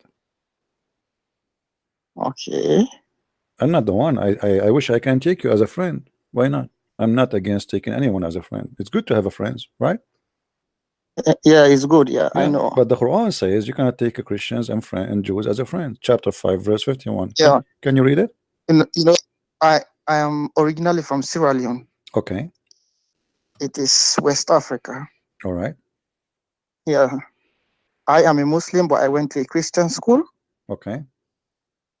I did my primary school and my secondary school. Mm-hmm. You know, so in Sierra Leone, you know, we don't have that like I cannot take you as a friend because you're a Christian or you're a Muslim. No, it's not like that. Yeah, but because this is not because Islam teaching you not to be a friend. I mean, to teach to be a friend, but because you are not following Islam, you are just a person being a good person, you know. But if you follow Islam, the true Islam, you cannot take. I'm following Islam. I fast. I pray 5 times a day. Okay, so how you would do now? You say to me you are saying to me you have a Christian friends, correct? Yeah. Okay, how you explain to me the Quran chapter 5 verse 51 says take not Christians and Jews as a friends? I don't know about that. You know, I don't know about that. Why you do not know? You said you pray. You don't read your Quran? Yeah, I pray. I just look, you know, because I list me Sierra Leone, for example, you know, 70% of the people in Sierra Leone are Muslim, 30% are Christians. Okay. Our president, you know, we don't have like that, you know, in Sierra Leone that because you are a Christian, I cannot take you as a friend. We have that religious tolerance in Sierra Leone. No, that's good. That's wonderful, my friend. That's not the question. That's not the thing. The thing is, obviously, thanks God that you're Muslim there are not following Islam, because this is not Islam. You are Muslim. People are following Islam. People pray, you know, Ramadan. Yeah, but still, my friend, this is not Islam. Islam is to do what the Prophet said, not only pray. You have to do what the Prophet said. The Prophet says you need to fight the Christians, the Jews, and you have to force them to pay jizya. Yeah, maybe it is during his time, you know. No. Your prophet, he confirmed that this is something will happen until the judgment day. Even your prophet, he says that time will come and the Muslims will kill the Jews, and then when a Jew will hide behind a tree or a rock, the tree and the rock will speak and say, hey, there's a Jew behind me, kill him. Do you have any evidence for that? Any? Sure, no problem. I'm here just to provide evidence, my friend. This is what I do for a living, actually. You know, like once I was hired in a job, and the job is to provide evidence. You believe it? I mean, it's hard to believe, right? But this is what I do, what I can do.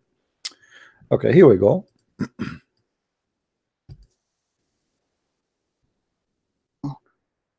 Can you see my screen? Oh. Did I hurt you or something? Okay, read with me carefully, please. Hold on. Your prophet said. Hold on. Christian Prince. Okay, I'm holding. Yeah. Okay. The Allah apostle said the hour will not be established until you fight the Jews, and the stone behind which a Jew will be hiding will say, "O Muslim, there is a Jew behind me, kill him." So kill him. Do you see it? Yeah. And this is Sahih Bukhari. I see. This is Sahih Bukhari. This is not about certain time. It's about, you know, you have the Jews and the Christians. They are your enemy at the judgment day, and you have to kill them all. You have to kill them. There's no even. No. I will never kill somebody. No. My friend, hadith in front of you. Am I making things up? No. You have provided evidence. I am seeing it. Okay. I cannot do that, you know. I cannot do that. Okay, you cannot do that, but as long as you are following Muhammad, you have to do that. So how you want to follow Muhammad? How you are a Muslim, but you don't want to do that? I mean, that means you are not a Muslim. No, I have to take the good, and I have a brain, you know. Okay, so you are saying to me, are you saying to me that Muhammad is a bad person and you are a good person? So you believe in Islam, but you don't want to follow Muhammad. Muhammad is a bad man. But this hadith I have had, even my some of my Muslim friends, they said that this hadith we are written after 200 years after. My friend, the Quran you have is written after the hadith. What do you know where in the Quran is written? But do you have the Quran with you? Do you have the Quran with you?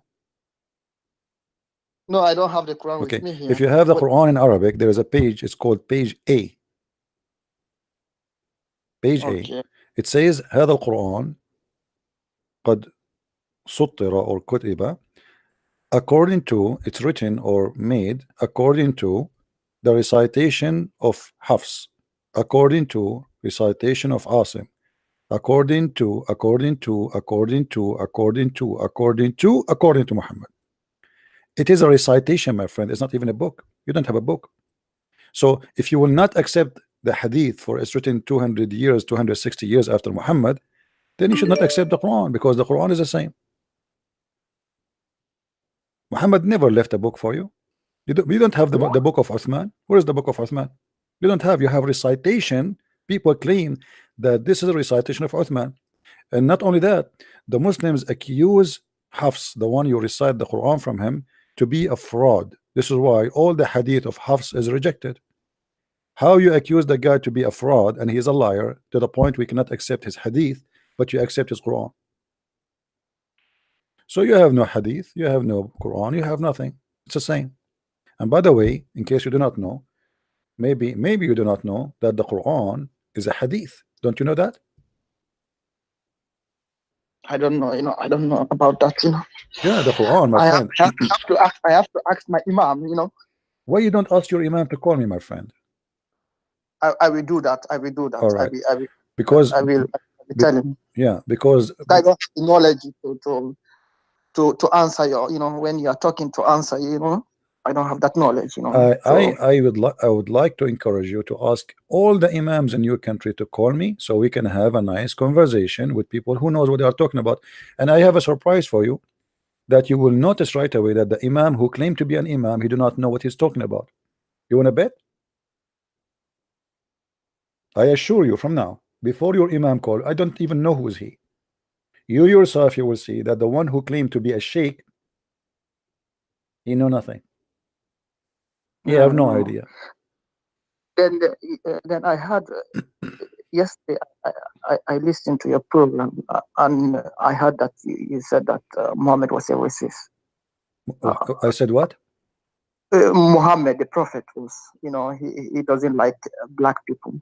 Yes, he don't like black people. Absolutely. Let me show you a hadith here as an example. Do you know that Muhammad, he said, kill any animal is black. وَاقْتُلُوا كُلَّ أَسْوَدٍ بَهِيمٍ. Do you know what aswad and bahim mean? Aswad. Black. Yeah. We are black. Aswad mean black. Bahim mean pure black. Muhammad, he made it clear that you kill anyone is a pure black. Black, like black people, like black people. Okay, hold on, my friend. If Muhammad respect the black people, he should not discriminate animals by their colors, because that is stupid. Don't you agree? But for example, if I'm a black man, and sometimes when something happen in my family, they will say you are. It is just like I don't know what to say, how to express that.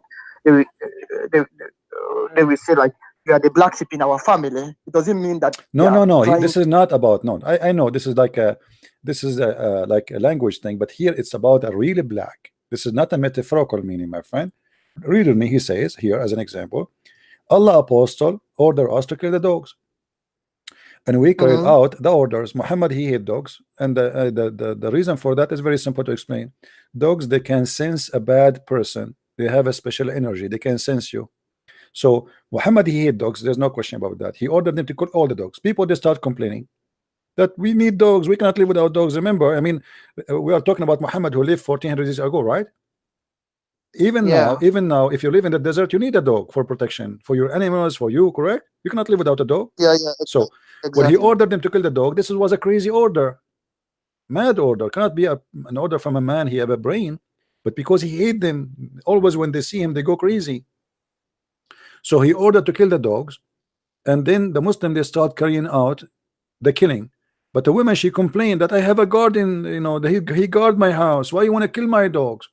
Then the Prophet, he changed the decision and he said, okay, well, kill all dogs except the one is in duty, and for sure you kill the one who is jet black, which means pure black, aswad bahim.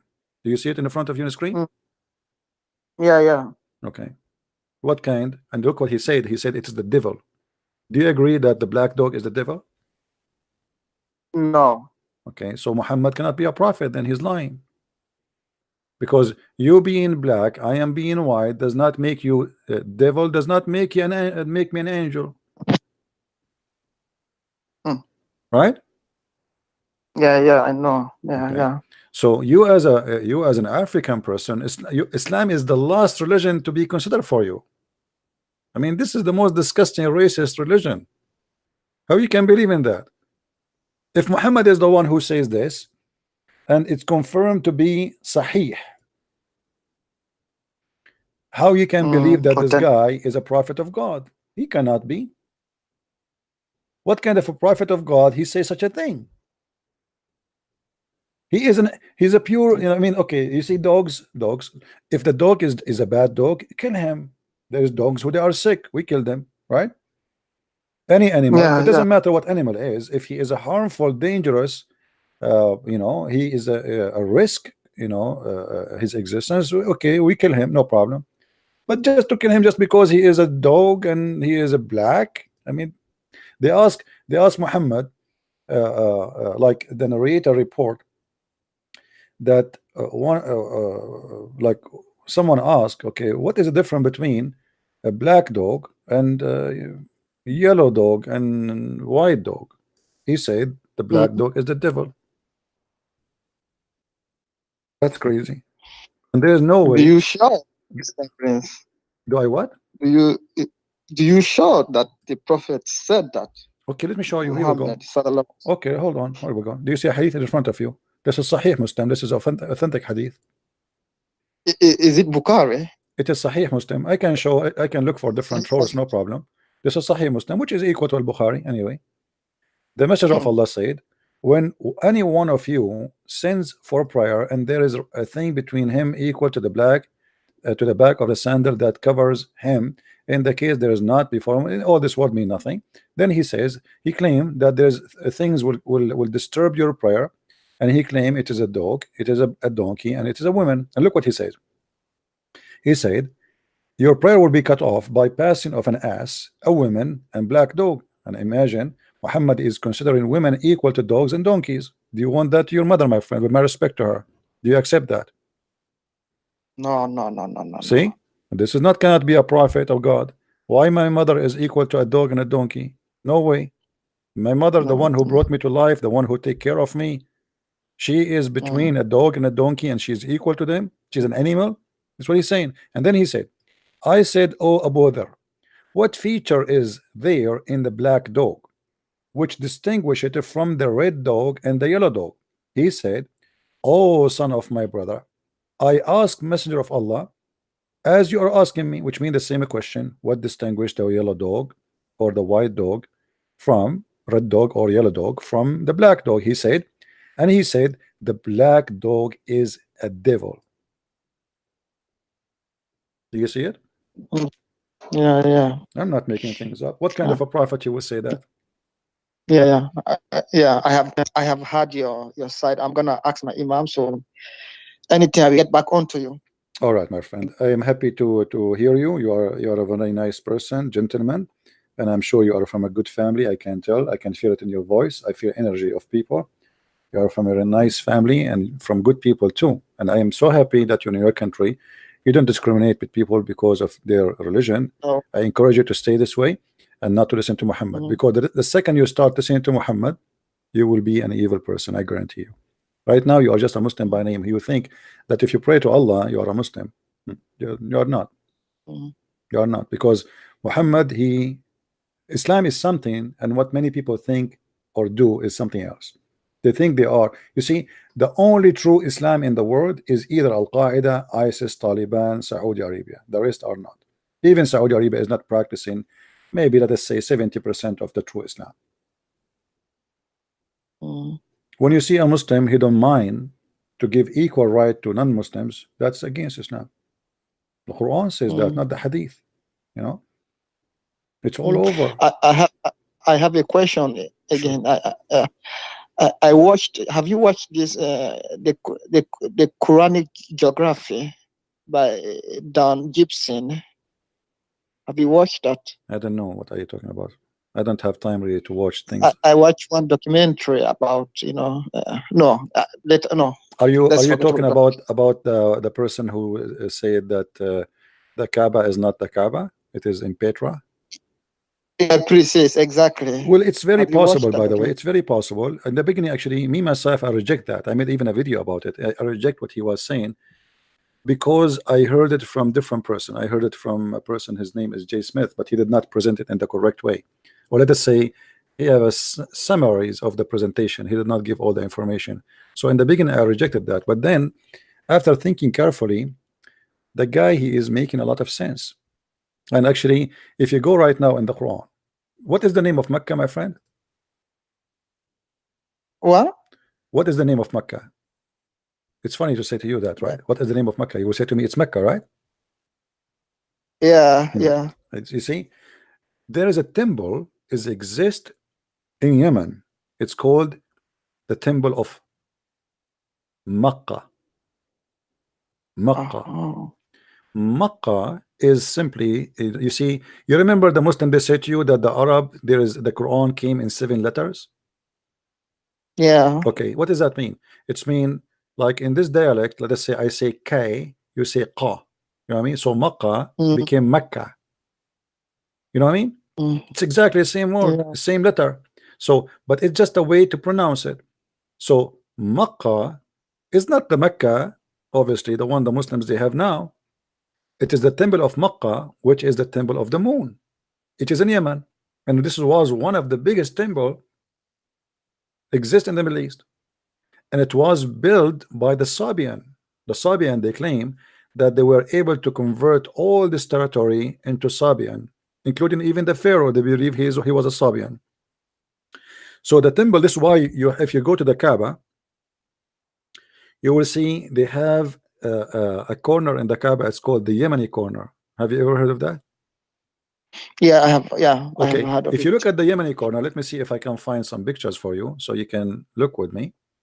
If you look at the Yemeni Kaaba, you will see there is some rocks. They don't fit with the Kaaba. Let me look for pictures.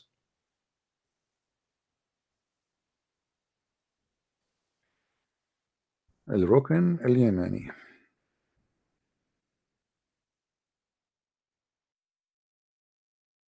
All right.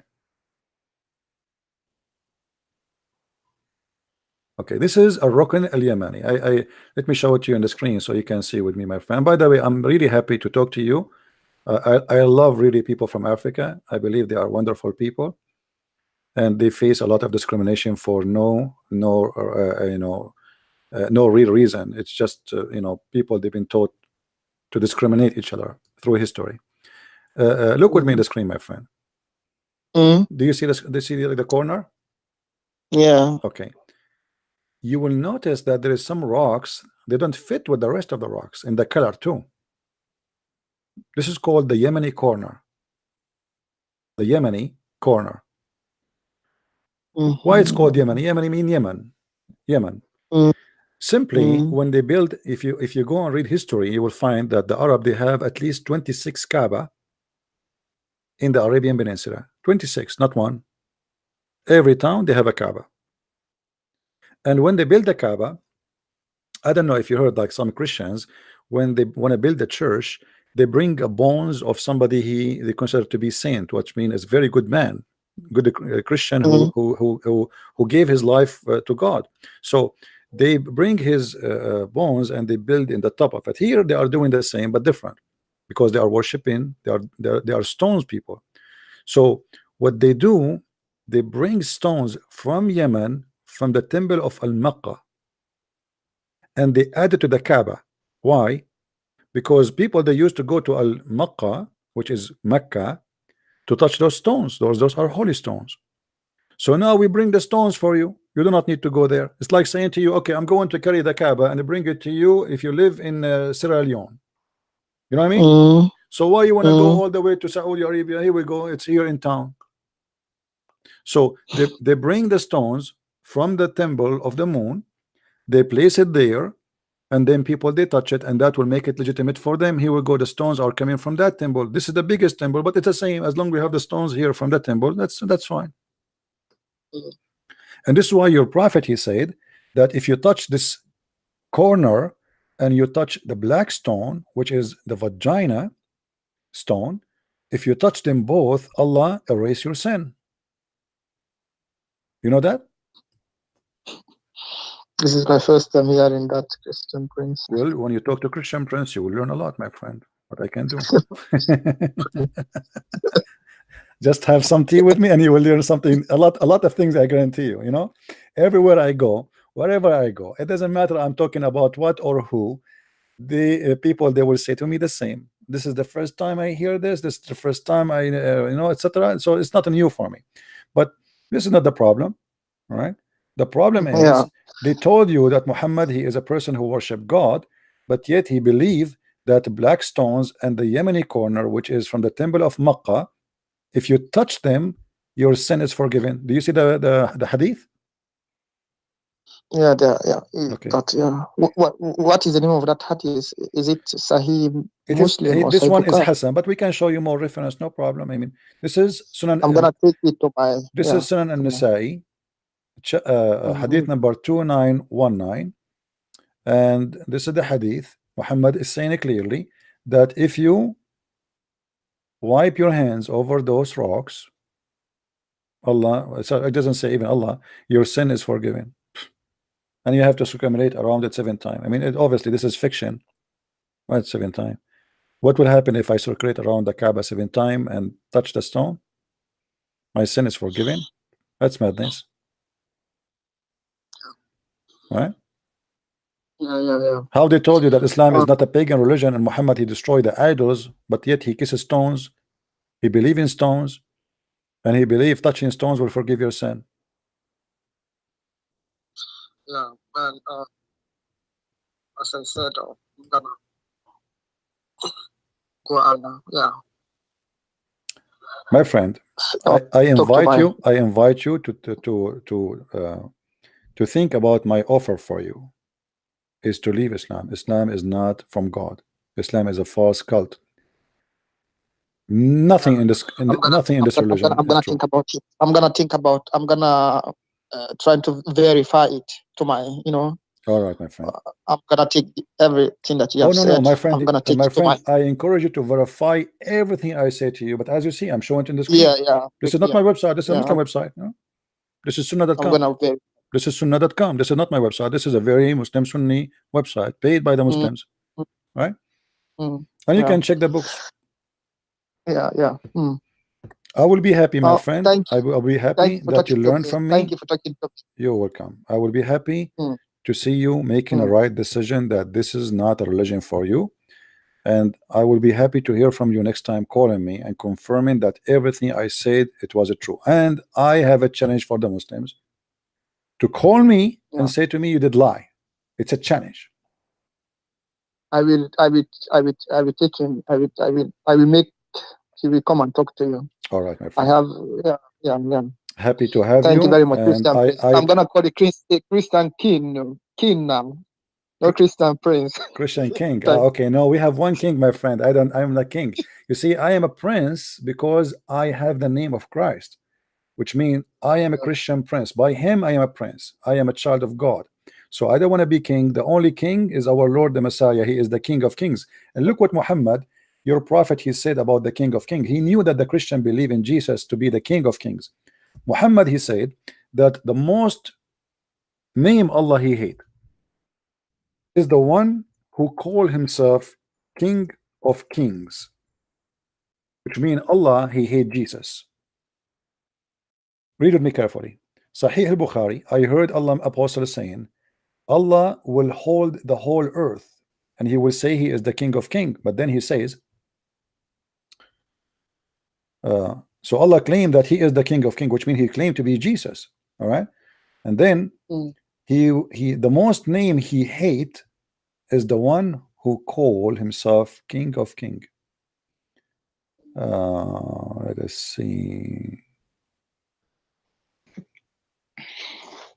Here we go. Do you see it? Yeah. This is Sahih Muslim. Sahih Muslim, yeah. Islam is an anti-Christian, anti-Christ religion, 100%. Muhammad, he just tried to fool you, make you believe that he believe in a Christ, he believe in Mary, and the birth of Jesus. He believe in Moses, he believe in Abraham, but the fact is an evil cult. Oh, yeah. Thank you very much once again. You are welcome, my friend. Yeah. Thank you very much. Yeah. Bye. All right. Take care. Take care. Bye bye. Take care. Bye. Very nice person. Very nice person. You see, I treat everyone differently. Speak to me honest. Be honest. I respect you. You want to play the devil with me? I will smash you.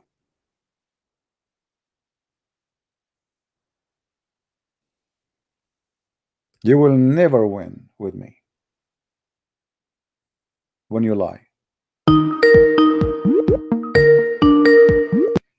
Hello? Hello, how are you? I'm fine, my friend. How are you? Good, good. I just wanted to ask you something about Christianity. Why you don't want to ask me about Islam? Just 1 minute. What is the curse of Ham? What is Because you said Islam is a racist religion. Yeah. But I can prove to you that Christianity is also Christianity is a racist religion. Okay, So, go ahead. Go ahead. Curse of Ham. What is that? What is that? It says black people were cursed to be black. What do you mean? Curse, Because curse of what? What do you mean? Curse of Ham. He cursed his son. He did not curse him because he's a black. He cursed him because he did something bad. No, because and then all his sons would turn into black. This is a prophecy about what will happen to him. It's not about black. Where it says he will be black. Show me. That's what it says. Will you show me? Read it for me. I'm going to read it for you. Go ahead. You read it for me. All read it for all me. his Go sons ahead. would be Servant. Would be servants and slaves. Okay, and so he's telling the future that they will be, you know, that they are going. He is prophesying about their future. He doesn't say they will be black or white. And it's about, yeah, but a if lot it's of about, Christians hold on. back in the day- If it's about being a slave, well, the white people, they became slave too. Who told you that only black people they became slave? They did. Well, this is, yeah, because he is a prophesying. He did not say you will become black. Those are his kids. Those So are who his is Ham? kids. Ham is a black man, My right? friend, okay, if I show you the same from your religion, what you would do? That Allah he cursed this person and he made him a black, but not, the Bible doesn't say that. You are claiming thing. What if I show you that even Allah he cursed the black people from the beginning and he made them to go to hell? What you would do? Also, there's something like Don't change the topic. that you Don't change the, overlook hold in on. Christianity. Don't change the For topic. example, What if I show you? What? Ethiopians Don't sold- change the topic. You fail to prove to me that it says there that you will be black because you are cursed. This is false. I can show you right now that it's your God who created the black to be black, and he decided to go to hell since the beginning of time. Okay, why are there so many Muslim civilizations that are black? Like, Because for they don't example, know. Mansa Musa, Because they don't Timbuktu. know. They don't know, my friend. They don't know. They've been lied to. Here we go. This is Sunan al-Tirmidhi. Read it for me. Go ahead. I'm listening. I'm the most wretched person in the sight of Allah. What? Oh no, wait. Okay, Allah's messenger, peace be upon him. Allah created Adam. He had to create him and struck his right shoulder. White offspring as if they were white ants. He struck the left shoulder. Black as if they were charcoal. Mhm. For paradise, and I do not mind. Mm. For hell, I do not mind. And So is this sahih? Or, like, yeah, where do you get this from? this is Sahih at-Tirmidhi. Let me take a But not, snapshot because it's dancing. The page is dancing. Hold on. This website, this is Muslim website, keep dancing, moving. They have a script in it, so it keep dancing. Let me take a snapshot. Hold on. Okay. So Allah, He created here the black people from the left shoulder of Adam, and He said, okay, all black, all the one who created from the left shoulder, they will go to hell. And He created all the white people from the right shoulder, and He said, okay, the white from the right shoulder, and they go to heaven. And you notice here, your God, He choose the left and the right. You see, in religion meaning, the left shoulder mean the bad, yeah. and the right shoulder, because always in Islam the right mean right, and left mean bad. This is religious. I don't take from Sahih Tirmidhi though. I don't believe what he's talking about. Well, it says that, my friend. This is Sahih at-Tirmidhi, and this is Sahih at-Tirmidhi is one of the authentic books on for the Sunni. Aren't you a Sunni? Actually, I'm Sufi. Sunni is a Sufi. Look like you do not know what I'm talking about. Who told you that Sunni are not Sufi and Sufi are not Sunni? You're funny. Now listen. Yeah. Okay. The hadith in the front, of you, my friend. Okay. It says it clearly that Adam, how Allah created mankind from the beginning, He decided that the white people, they are created from the right shoulder of Adam, and Allah, He decided, He said, okay, and those white people, they will go to heaven, and I don't care. As you see, that doesn't make sense at all. I know, I agree with you. It doesn't make sense. It's stupid. You are right. This is really stupid. And then He says He struck His left shoulder, and there emitted from it the black of spring, and they were like charcoal, very black.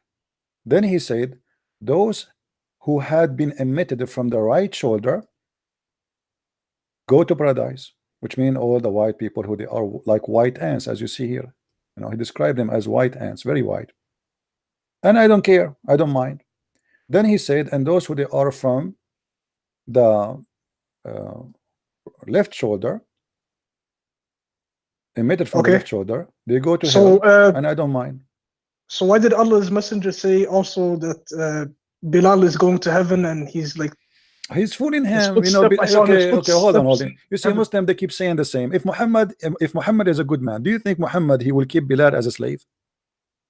No, he wasn't a slave. He was for free. Like he was just a muezzin. Who said that to you? Who said he was a slave? He was never a slave, Bilal.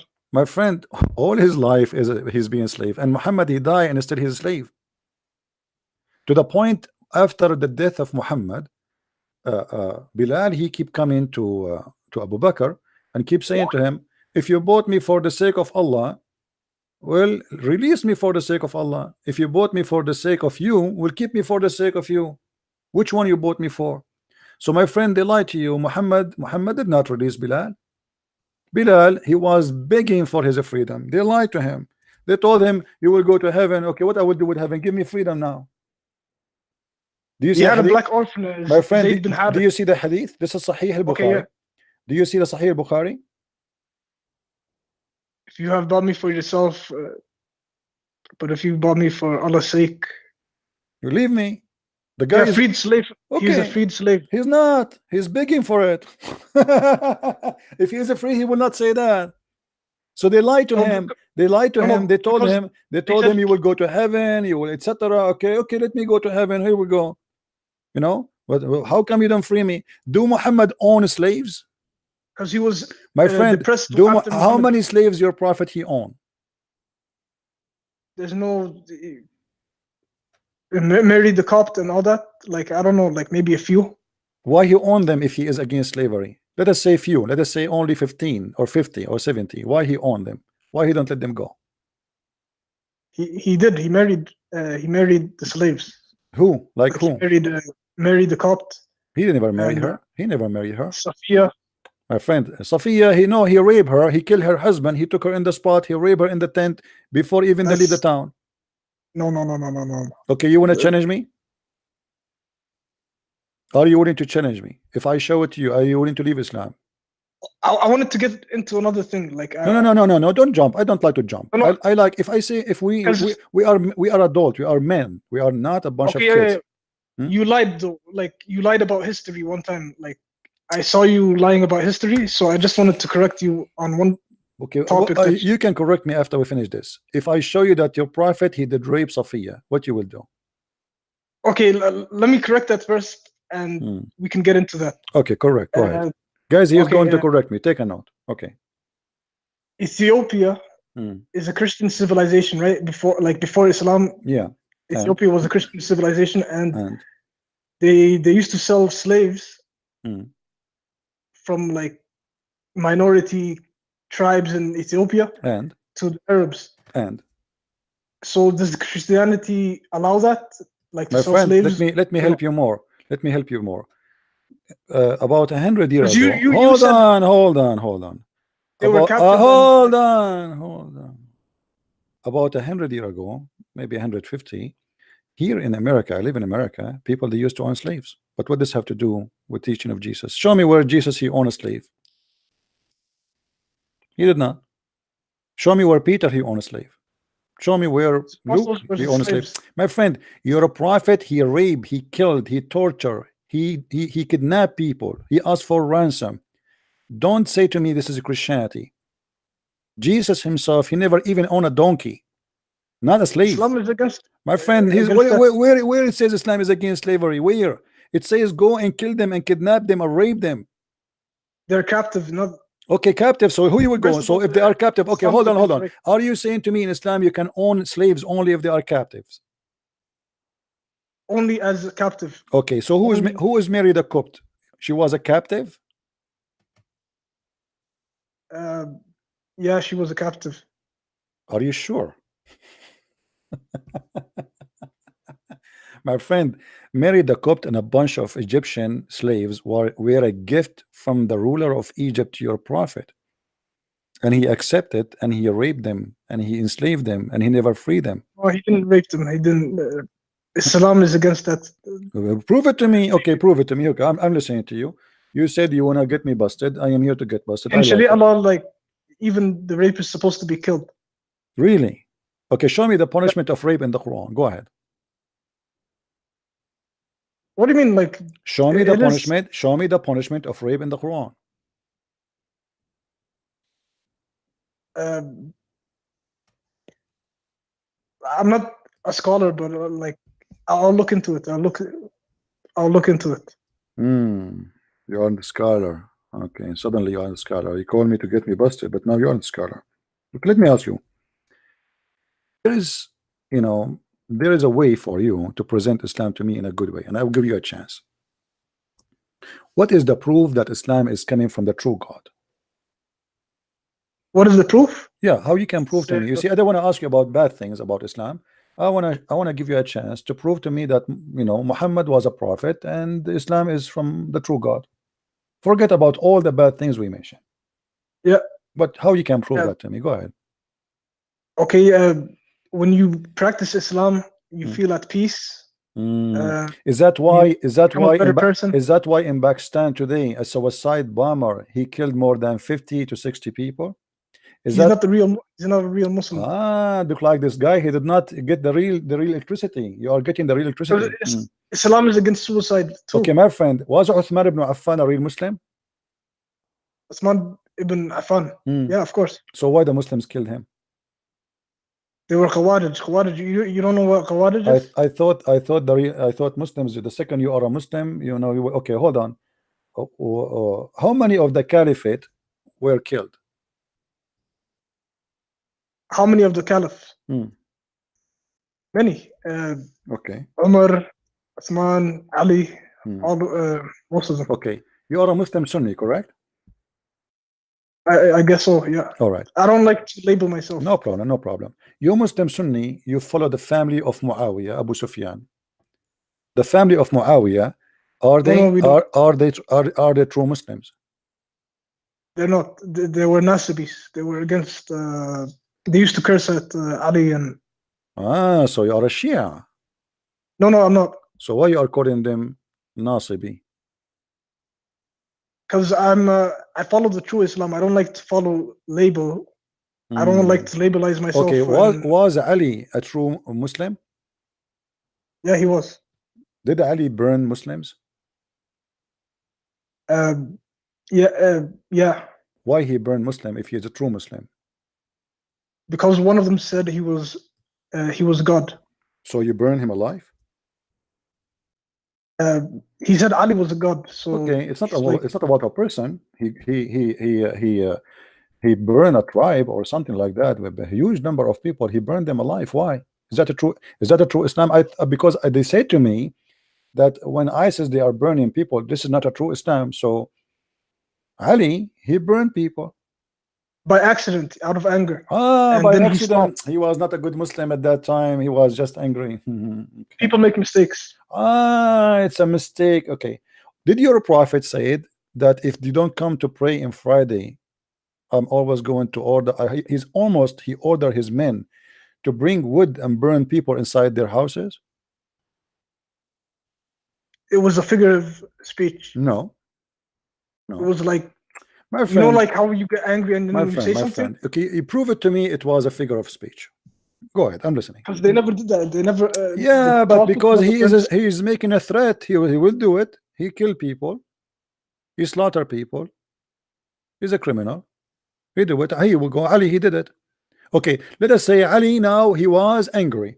Did Ali punished for the crime he committed? Is that a crime to burn people alive? Those guys did something wrong. No problem. Now Ali, he burned them, right? And you said this is wrong. It's the way he killed them that was wrong. Okay, no problem. Was he punished for doing? Was he punished? Because if he is not following the teaching of Allah Messenger, then he should be punished. Was he punished? He was admonished. He was given advice by Abu Bakr. But nobody punished him. Okay, let me ask you: did Abu Bakr he wage a war because some people did not pay him a money equal to a goat, small goat?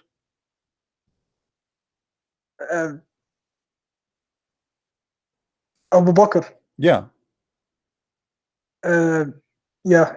Okay, so for the sake of a goat, we are going to kill 100,000 people. Is that lawful in Islam? It's not lawful. I mean, so Abu Bakr was a criminal. Look like all the Muslims are criminals. Here we go. Abu Bakr is a criminal. Ali is a criminal. Uthman is a criminal. I mean, all of you are criminals. No. Okay. Human being did Aisha wage a war against Ali to kill him? Not to kill him. To kill him. What the people it's a war. You know, it's a war. It's a war. It's a war. It's a war. It is a war. No. A war. When we say war, people don't fight. Hold on. Was it a war by sword or it was a war by words? It was a war. It was a war by sword. Correct. Ali and no. Aisha never had problem with each other. No. This is a lie. Ali, he defeated the Aisha army, and he captured Aisha and he sent her back home. He did not kill her. Is that correct? Yes. That means. Was Aisha a bad person when she attacked Ali? She didn't attack him. What do you mean she did not attack him? She took an army. She lost it. Okay. Can I give you an explanation? My friend, did she take an army to attack Ali? Yes or no? No, not to attack Ali, to attack his army. Guys, not to attack Ali, to attack his army. So to kill Muslims, Aisha killing Muslims, aren't they Muslims? Isn't it the army of Ali? Isn't it the army of Ali, present Ali, and killing the army of Ali is to kill Ali? What is the end of this? If I kill the army, my friend, just go. I have no time for kids. Thank you. It's not to kill Ali, to kill his army. I mean, you know, Taliban is attacking the not to kill George Bush, but to kill the American, brother. They want to kill the American, not the George Bush. Childless. It's like talking to kids. Literally, little babies. They are just still in the egg. They have no brain and they never use their brain. This is why the Muslim brain is priceless. It's very expensive because it's never been used. Very, very expensive. Do we have any Abdul?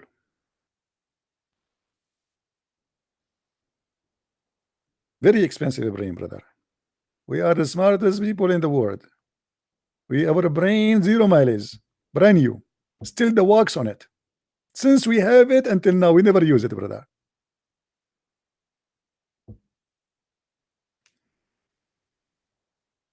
I mean, each time I talk to a Muslim, I try to find an intellect conversation.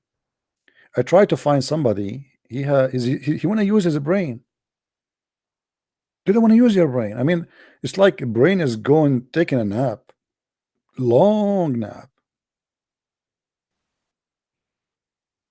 If we look at the history of Islam, we will find that all Islam is nothing about it but killing. History of killing. Muslims killing each other. All even the Shia, they accuse Aisha and Hafsa that they are the one who killed Muhammad by poison.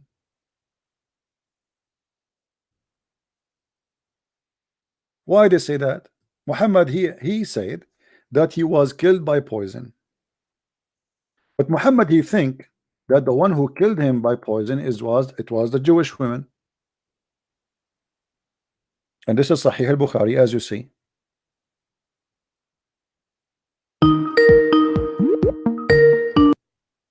Hello?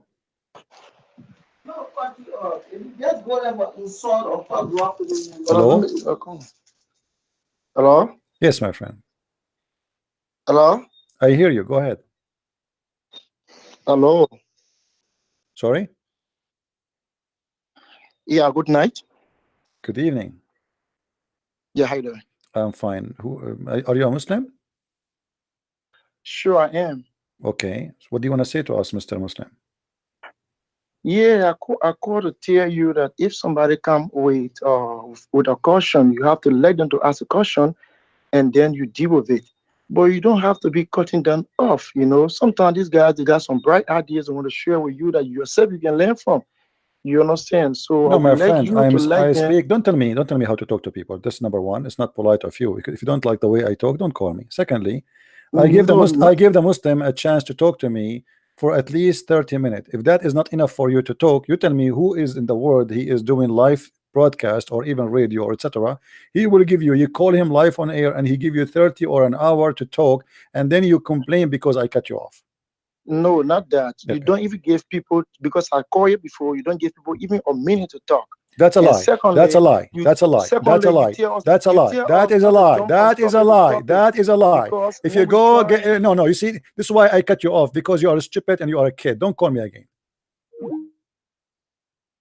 If you have something to say, call me and tell me. All the Muslims that call me before, I spoke to them for a long time. You are a liar. We are here almost for how many hours, guys? Which one is the one I hang up on him after less than a minute? I did not give him a chance to talk. You are like a woman in the delivery room hoping to deliver her baby, but she is not pregnant. Screaming, he's coming, he's coming. But there's no baby. You have gas. If you have something to say, call me back. But not to complain. You don't like what I do, don't call me. I challenge you to find me one Muslim who do what I do. To give me 5 minutes to talk. What a bunch of liars. I only hang up on you if you start acting like a kid. I show you the evidence, you go stubborn, then there is no need to talk. Go. Bye-bye. Let somebody else call. Everything I say, I show it in my screen. Have you ever seen me mentioning one thing I did not show the proof? So like if you remember when we have this guy, I say to him, it says shaitan, he says genie. I say shaitan, it says genie. What we will talk about? That's it. It's in front of us on the screen. We are not kids. If you are a kid, go where you belong. Either you speak to me as a mature person who have a brain, in case you have one, and you have to prove it to me. Because my experience with Muslims, that they don't want to use their brain.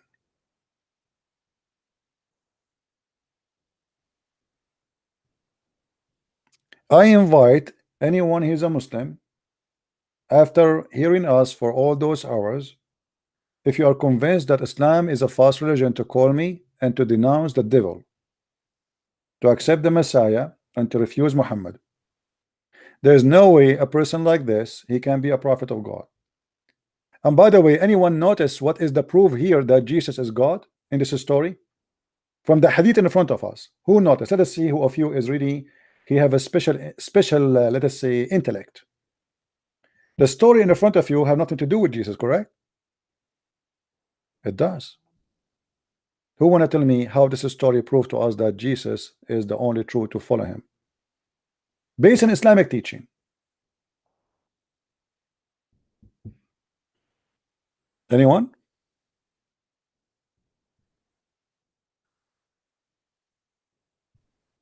Anyone get notice what I'm talking about? There is something here very bad news for Muslims.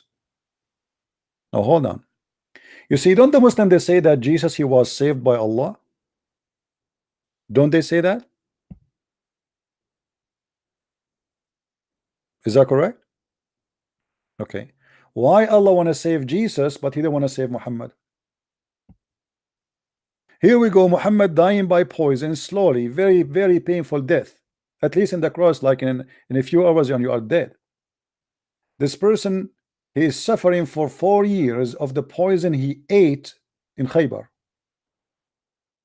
Very slow, painful death. Question: why Allah he saved Jesus according to the Quran, and Allah don't want to save Muhammad? Does that mean you Muslims believe that Jesus is important to Allah and Muhammad is no one? This is a question I challenge any Muslim to find an answer for it. Why Muhammad died like a rat by poison and Allah do nothing to save him?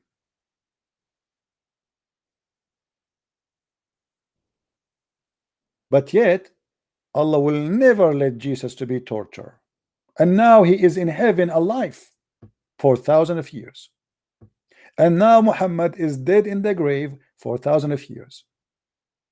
How that can be true?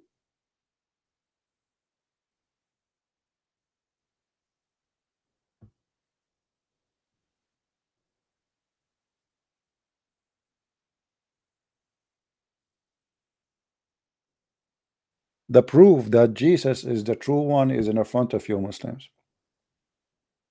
Once a Muslim, he's an Egyptian, two of them actually, I have a dinner with them, and the second they know that you are an Arab and you are Christian, they cannot take it. He said to me, how you believe that Jesus is Son of God? I said, what's wrong with that? He said, well, let's think about it. If Jesus is the Son of God, his father will not let him go and be in torture. The other guy who was with us on the table, he is an older guy, and he spoke to me before about religion, and he knew that there's no match. They cannot debate me about anything. They do not know I'm a Christian prince, by the way.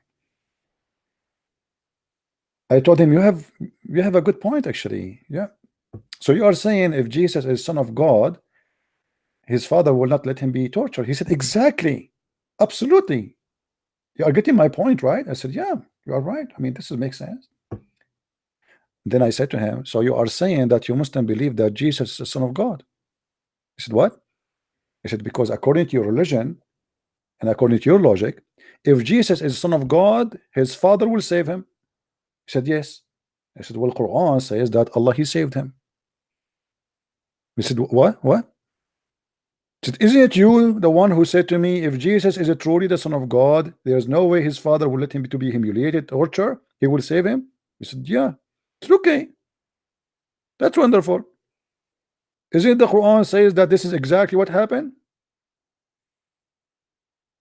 So you now you should become a Christian because you got the proof and you are the one who provide the proof to me. The other older guy, the Egyptian guy, he said to him, I told you. He hit him under the table with his shoe. He said, I told you, don't go there. I told you.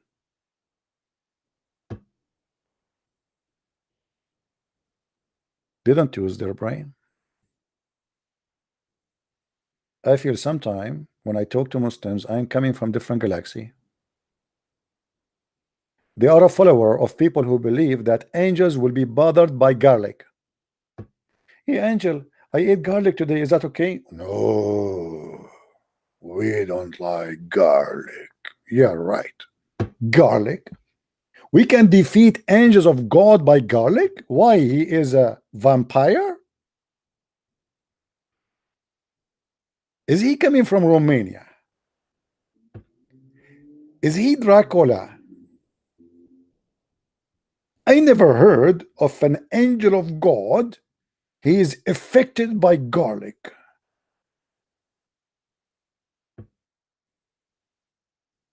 What a crazy religion.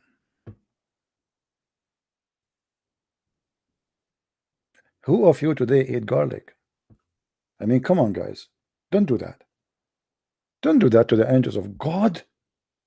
Garlic, shame on you. But garlic is very healthy. Do you know that if you eat garlic every day, most likely you will never have heart attack? It's very good for the heart, very good for the cholesterol, very good for you know, to keep your blood in a very good health. Will never have like a clot. It's a very healthy thing. It's a perfect, you know, natural antibiotic. What's wrong with garlic?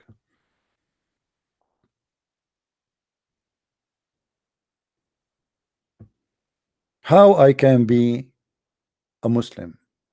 Have you ever heard about a God and religion? There's connection between the God and farting. The second you say the name of Allah, shaitan he fart. Shaitan he fart.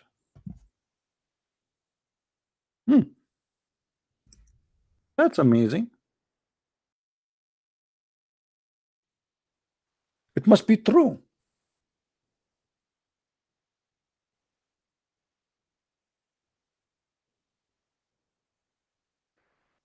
Read with me carefully.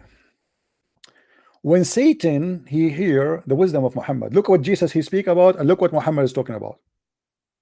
Jesus is speaking about forgiving, being nice to everybody. If somebody asks for your coat, give him your dress. If somebody asks you to walk with him one step, walk with him 1,000. If somebody curse you, pray for your enemy. And Muhammad is teaching now. Muhammad is giving us a special education. Muhammad, you have a PhD, by the way, in farting. When Satan hears the call to prayer, he turned his back, and look here, like he turned his back, like what? I mean, he don't even fart only, he turned his back. I mean, this is, do you see the details? Brothers and sisters, do you see the details? Shaitan, brother, before he fart, he don't just turn his, I mean, he don't just fart. He have to turn his back, and it's very logical.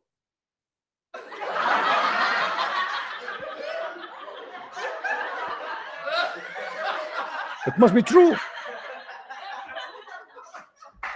I mean, look at the, please show respect. Look at the details. He turned his back. Okay, Prophet, what he do next? And he break wind. Unbelievable. Unbelievable. Okay, Muhammad, Prophet, why, brother, he is breaking wind, brother? So he will not hear the call of the prayer, brother. This is very, very, very truthful, Prophet. Tell us the truth.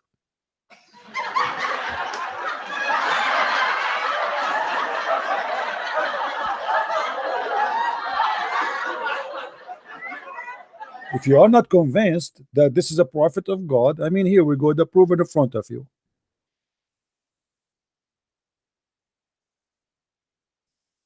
This is a prophet of God.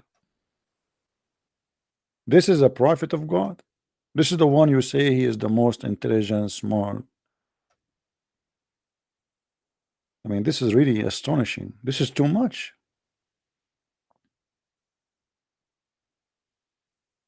Where Muhammad he got his knowledge about farting? Did he like go have a special education? How he knew that shaitan? I mean, how shaitan fart anyway? And by the way, Muslims today, you are using speakers. I mean, how in the world shaitan he can fart so he will not hear those powerful speakers? If you go to any Islamic city, huh, in the Middle East or in Pakistan, the speaker is so powerful. How you can the poor guy, how much gas he have to? Now I know what is the reason of a global warming. I thought it is something else. Global warming here. If every shaitan, by the way, Muslim believe in many shaitan. If every shaitan, he fought, and according to Muhammad, every human being, every person, he have a shaitan with him. So now we have 1.4 billion Muslims, and the second they pray, shaitan he start farting, and you are wondering about the global warming.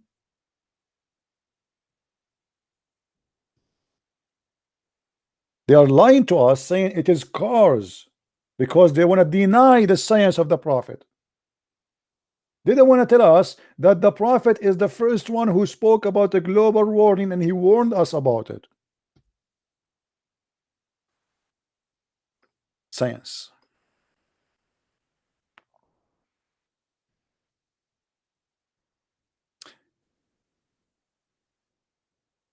Unbelievable. Unbelievable. Guys, did you enjoy your time with us? How many of you here is new? Do we have any new people here? We have almost 1,000. Sure, this is scientific. What are you talking about? Islam, all of it is scientific.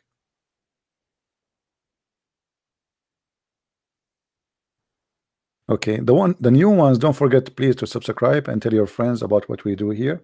This is a free school, free education, and feel free to invite Muslims to debate me, and you be the judge and you be the witness, and you will find and you will see that no Muslims can debate us.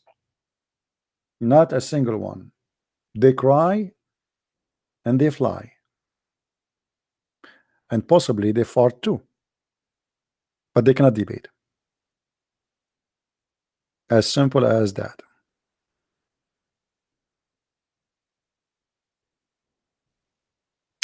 What do you think about Anis Sharoush? I don't know Anis Sharoush. I saw his debate once. He's a good brother. God bless him. I do not know much about him. Where is the Muslims want to debate us, please?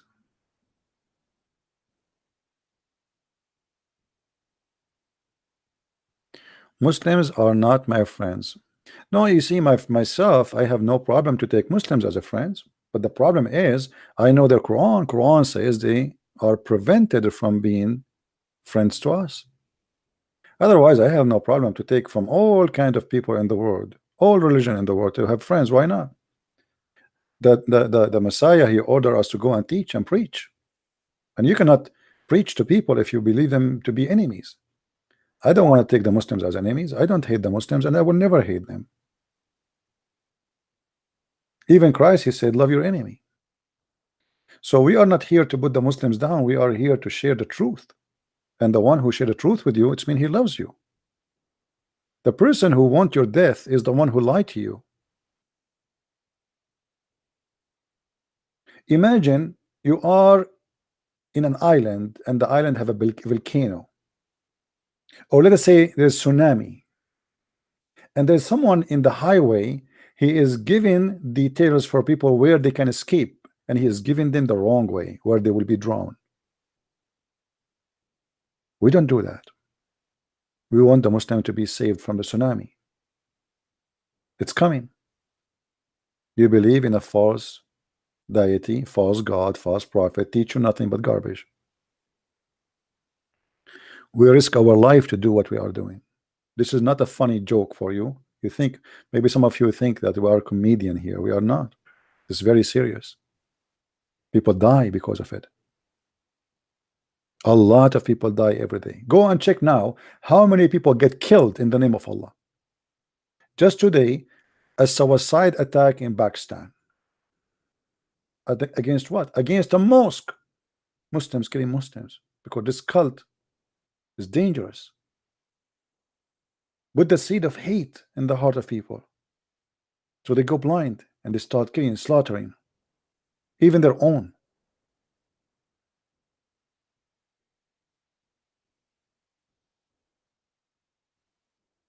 This is cannot be from God. The Lord, the Messiah, he said, bless those who spread peace. Muhammad never was about peace. Actually, Muhammad, he said in the Quran that you should not cry for peace as long you are the uppermost.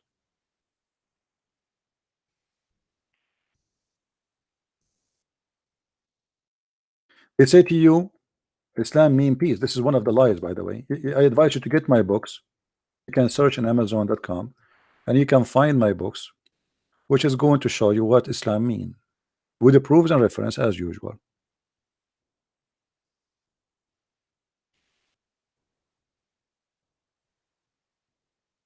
It doesn't matter what Amazon you are searching, Amazon Germany, France.com, whatever it is. Just type Christian Prince, you will see the list of my books. Hello? Hello, can you hear me? Yes, my friend. How are you? I'm fine. Are you a Muslim? Yes, I'm Muslim. That's wonderful. Can you give me a second, please? Just want to grab some water. Is that okay? Yes, no Sure. problem. Okay, thanks.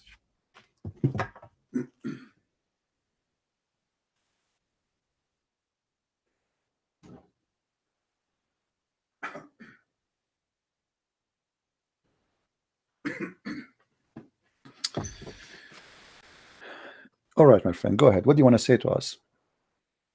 Yeah, you're looking for a Muslim just to debate. Yeah, sure. Actually, no, I don't want to debate. I'm scared to debate Muslims because they have a lot of knowledge. So, my friend, what do you want to tell me? What do you want to tell me about your religion so I can learn something good from you? Tell me something good about Islam, not something bad.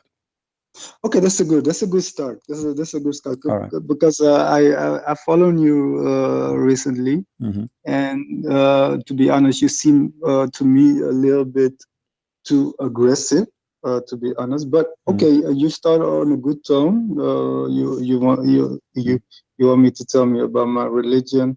Sure. You know, sometimes I understand in a debate you can be very heated, and you want to win arguments and everything. So it's better if you want to reach out to Muslims or other faith. It's better, you know, just to have a dialogue with them. No problem. Talk about your religion. Talk about your. My friend, let us not waste time. Go ahead. I'm listening. Okay, just I'm just calling in, and I'm just. What do you want to tell me? Something good about Islam? I asked you. Can you see? Oh, something good. Something good about Islam. Okay, something good about Islam. For example, what is good about Islam? Well, yeah, in our religion, it's very, you know, we have the zakat. You know, the zakat to give charity to the poor. So that's one of the 5 pillars of the Islam. So that's of course good. Also in your religion, in Christianity, it's also recommended to give money to the poor and to help the needy, to help your neighbors and everything. So that's one of the things that I can say to you. What is good about Islam? You know what I mean? So okay, let me ask you a question. Yes. If a woman, she is in the desert and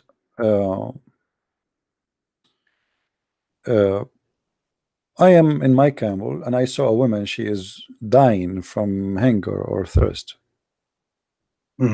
And she met me in the desert. She said, please, because you spoke about charity, right? Yes. She said, please save me, I'm dying. And he said to her, I will not feed you unless you take off your panty. Is that a Muslim teaching? Is that what charity is about? No. That's not what a charity is about. Okay. Charity is, well, there is a story where a woman, a Muslim woman, she Yeah. was in the desert Yes. and she met a man. She's Yeah. dying. And she said to him, you know, please give me some anything to eat. I'm dying. Okay. And the man, he said, well, why I want to give you the food to eat? He said, I'm dying. He said, well, if you take off your panty and you let me do it, I will give you. And the woman, she is dying. I mean, she have no choice, so she did what he want. Oh, that's horrible. If you That's are a horrible. person who is in charge, what you will do? Who's in charge? If you are a person, woman? who is in charge, if you are the person who this happened in front of you, what do you think about the man who did such a thing? I will. What do you think about it? I will think about it. He's a disgusting human being. He needs to purify himself. And but this is not a charity, right? This is obviously not charity. Of course not. This is not charity. No, this is not the. This is not the wisdom of charity. But this is what Islam teaching. You see, when somebody says to me charity, we teach to do charity. Yes. Charity is a very flexible, word. People, they can say whatever they want about it, but Yes. it cannot be charity if you are stealing the money from somebody else. Okay. Okay. Where is the money? Where the money the Muslims they get to pay as a charity or zakat is coming from? It's coming from the people itself. No, it's coming from the money stolen from the people around them. As an example, how many attack your prophet he did during his lifetime, stealing money, attacking caravan? Taking caravan. Hmm. Taking caravan. Let me see. There were. How can I say that? Attacking caravans. I don't think he attacks caravans like that. Just without no. I don't know the history. My friend, you're a prophet. He did 27 attack. All of it is about theft. One of them, the last one before he died, he said, attack the Romans so we can get the blondie girls. Do you agree with that? That we should attack the Romans so we can get the blondie girls? No, okay. I don't think the Prophet sallallahu alaihi wasallam. That's wonderful. But if this is true, are you willing to say and to be honest? Sound like you're a decent man. I like that. Are you willing to admit that this is evil? You're very smart guy. You're trying to push me in a corner, and you're very. I can tell you're very experienced in the way you talk with, especially with Muslims, and how you have a very good tactics. I can give you that. My friend, forget about my tactic. If this is true, what we will do? If this is true, that your prophet is asking you to attack the neighbors so we can rape the blondie girls, what is the solution about that? What do you think about a man like this? What I think about a man like that? Okay. If you're talking about in general, a man like that is a horrible so man. Is it okay? Is it okay for a person? I mean, is it? We are talking about ethic. Is it about who care about who is the man? If I do that, I'm a good guy for you or evil guy? You're an evil guy. Okay. Yes. If you do that, if you attack the neighbors because they have a blondie girls, are you evil or a bad or a good guy? I'm evil. Okay, thank you very much. You see, I don't really. You told me I get heated with Muslims. I get heated when they lie, and you are a decent man. I like that. If we go in the Quran, in the chapter in tafsir, you can read any tafsir you want. It doesn't matter really. This is I'm showing you on the screen in front of me. I don't know if you can see my screen. Do you see it? Wait, let me check if I okay now. Wait, let me see. I can see a screen. No, wait, no. In chapter 9, verse number 49. Speaking about a man who said to Muhammad, "Don't tempt me." Chapter 9, verse number 49. Look at the screen. Look with me at the screen, because I like to show you the evidence. I don't like to say things, How can I open the screen? Let me see. Are you watching YouTube? Yes, I'm watching YouTube. Okay, look in YouTube. You will see it. Okay, look in YouTube. How can I open YouTube then? Okay, let me give you the link, my friend. Let me give you the link so you can open YouTube from your side. Yes. Click at the chat. I'm going to send you a link in the chat, please. Okay, wait. Okay, here we go. Don't, but please mute YouTube so we will not have double sound. Mute it. Okay. Open it. You can see, but you do not need to hear me from there. You hear me from Skype only. Okay. You don't hear me double, right? No. No, that's Don't wonderful. Okay, Okay, that's good. Okay, that's good. That's good. so you will Okay, look I with can me in the screen. This is Tafsir al-Tabari. This is variant number 14. This is Yes. this is Yes. Quran chapter 9 verse number 49, and here the hadith number 16785. I'm highlighting for you so you can see with me. Yes. Is it coming for you? Yes, coming. But Okay, that's wonderful. So hadith but number that- 16785. Yes. حدثني محمد بن عمر حدثني أبو عاصم حدثنا قال etc. blah, blah, blah, blah, from Mujahid. He said that Allah he says إذن لي ولا تفتني, excuse me, don't tempt me. He said that the Prophet said اغزو Tabuk, attack Tabuk. Tabuk is a city now in the north of Saudi Arabia. تغنم بنات الأصفر, you will win the daughters of the blonde and the women of the Roman and ونساء الروم. And then a guy, his name is Al-Jad, he said to him, إذن لي إذن لنا ولا تفتنا بنساء, please excuse me, don't seduce us by women. You agree, and I agree, both of us, just a minute ago, that if you do that and I do that, both of us we are evil, correct?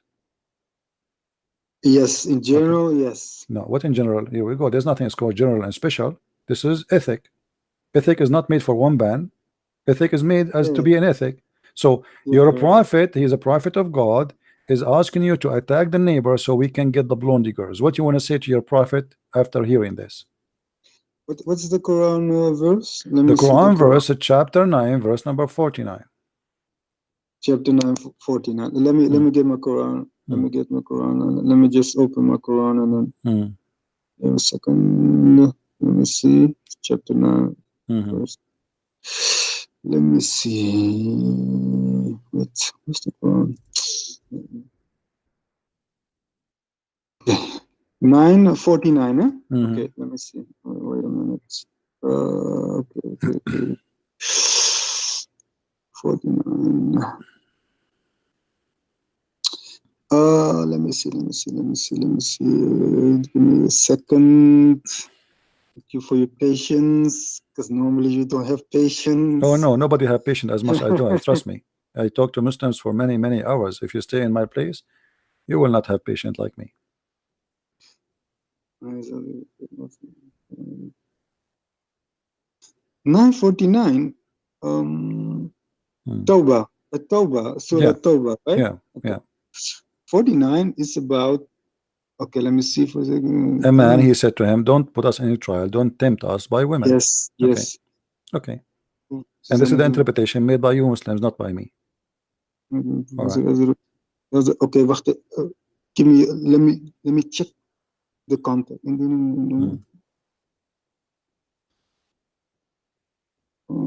Wait a minute. Okay, it's about. Let me just. It's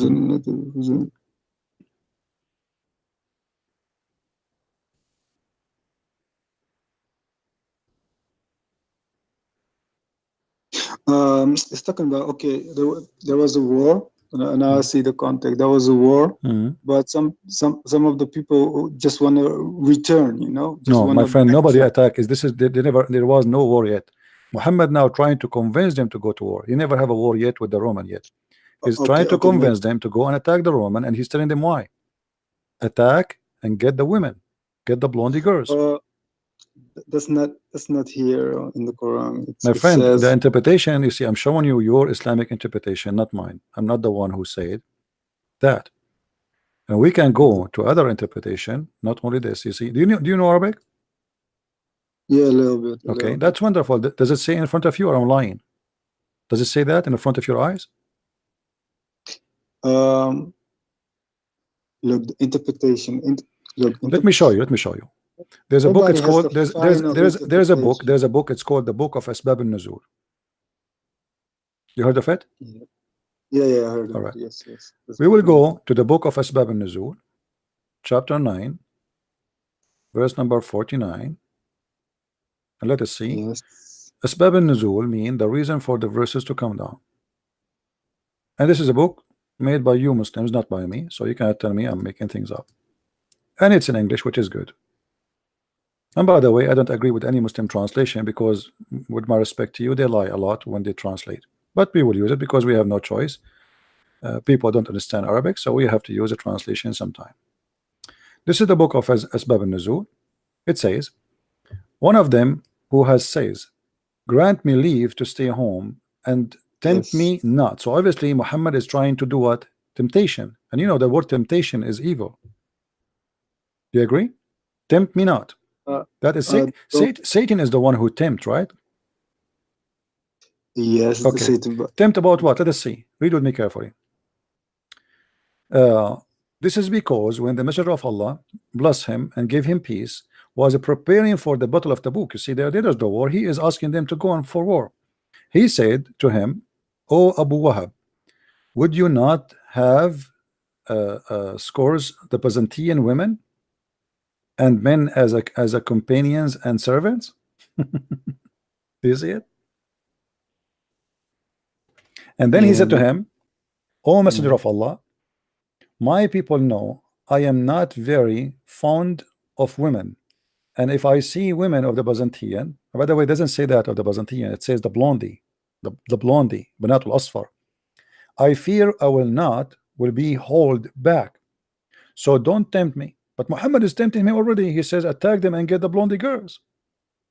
Now it comes to my mind. I know what this verse is talking about. Already, because I'm a student of the Quran. Now it's coming, rings a bell to me. Okay, there was one of the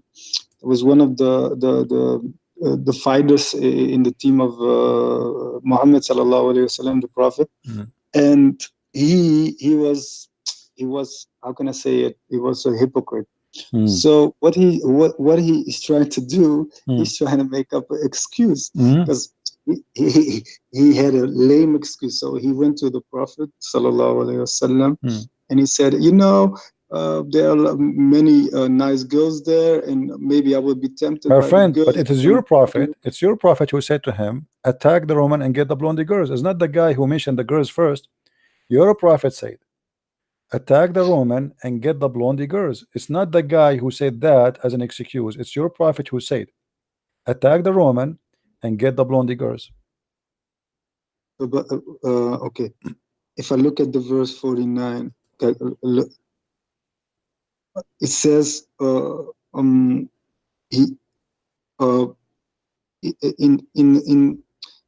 the Prophet Muhammad didn't say that. Give me no, my friend, no. You said you know Arabic, right? You said you know Arabic. Everybody heard you. Here we go. It's in the front of you. Let me show you. Hold on. Let me go back.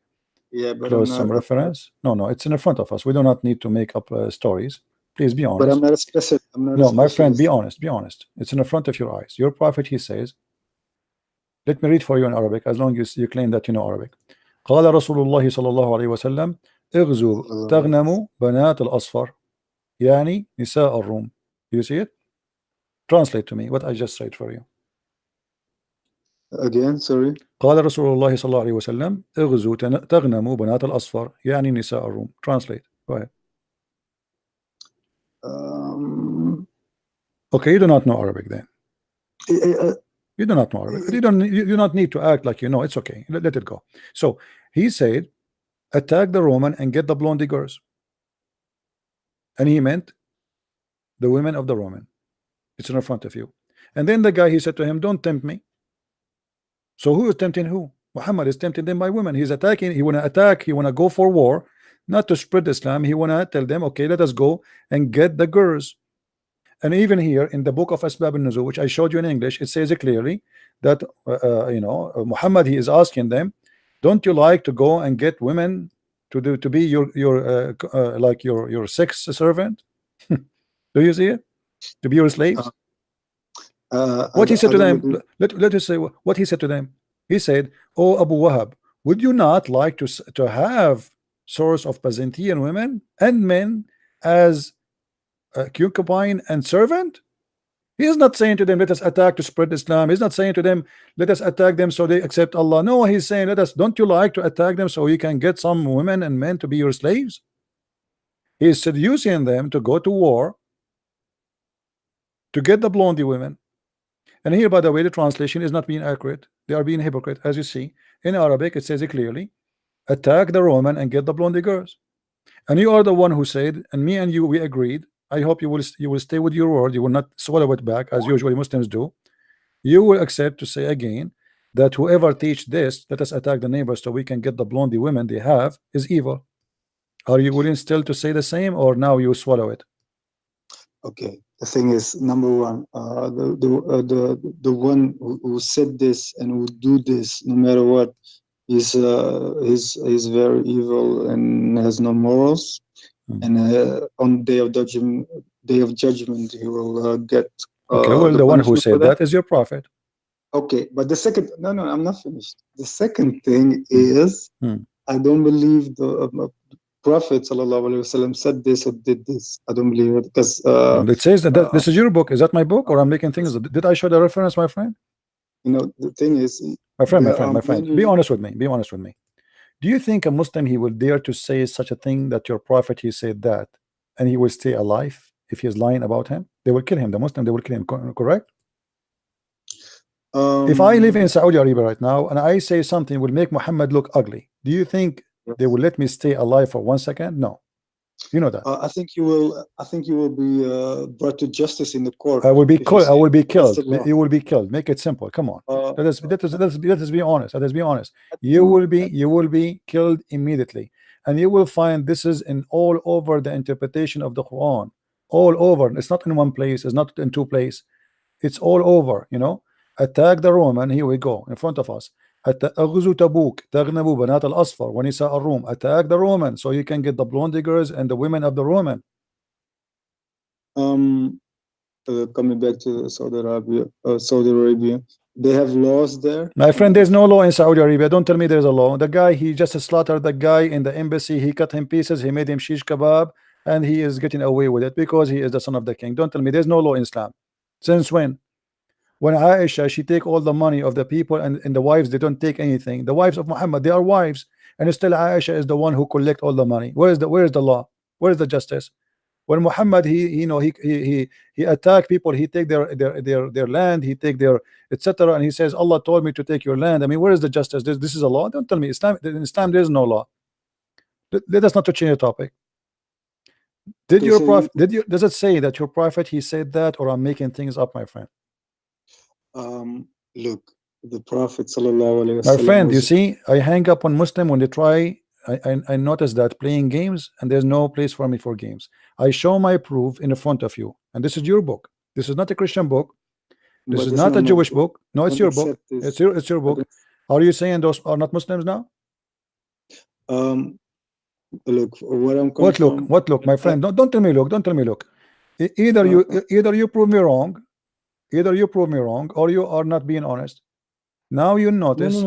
Now you notice that this is not right, and your prophet he is being exposed. So now you switch the mood of saying, okay, here we go.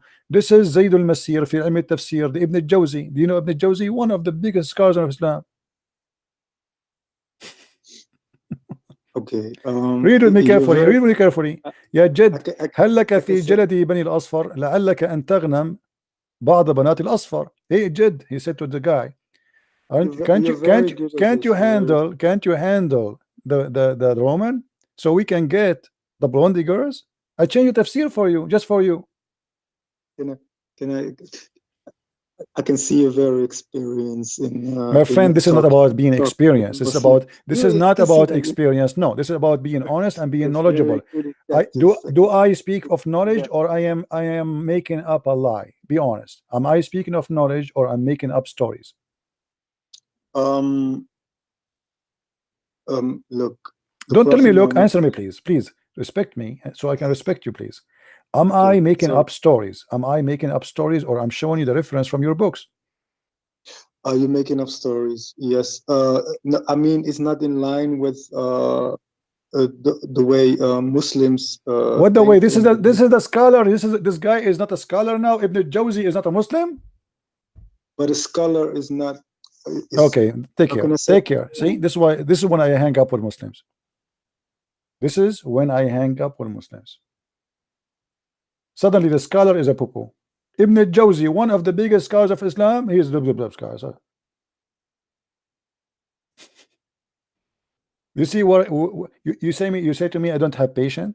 All of the patience I gave you, trying to feed you like a baby, because this is exactly what I am doing. You see, a person like me who know all the stories, I repeated the story thousands and thousands of times, still I give it to you slowly. I open your mouth, I give it to you bite by bite, slowly, kindly, and nicely. And then when I put it in your mouth and you test the evil of it, you start saying, but in the beginning, just 5 minutes ago, you told me whoever do this is evil. You were sure, but you never thought Muhammad is doing that. So whoever do this, absolutely is evil. Absolutely.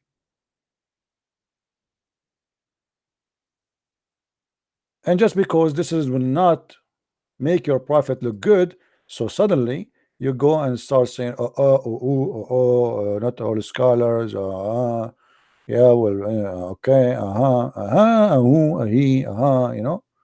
I mean, it's amazing how the Muslims, they try to defend their prophet by lying. It is beyond imagination.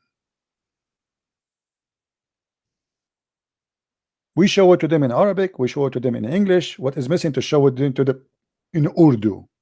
We bring Zakir Naik.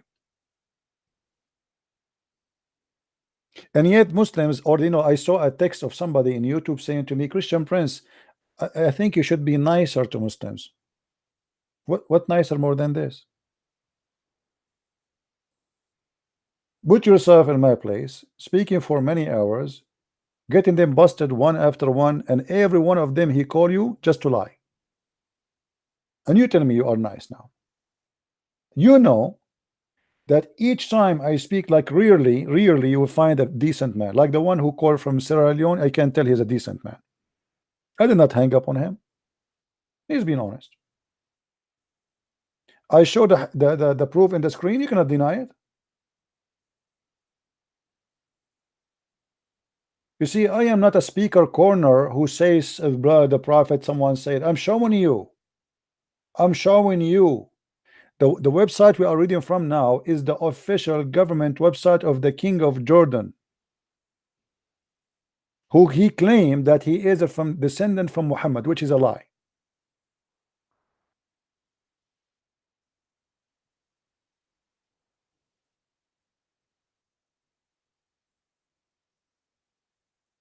So my friend,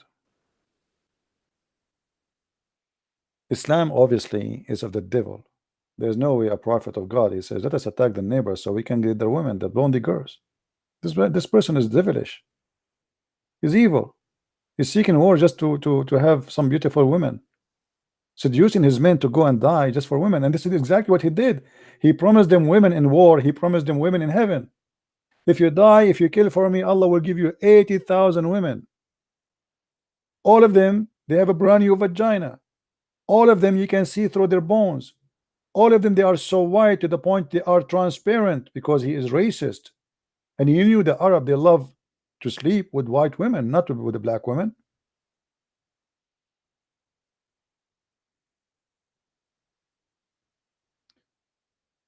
This is Islam, my friend.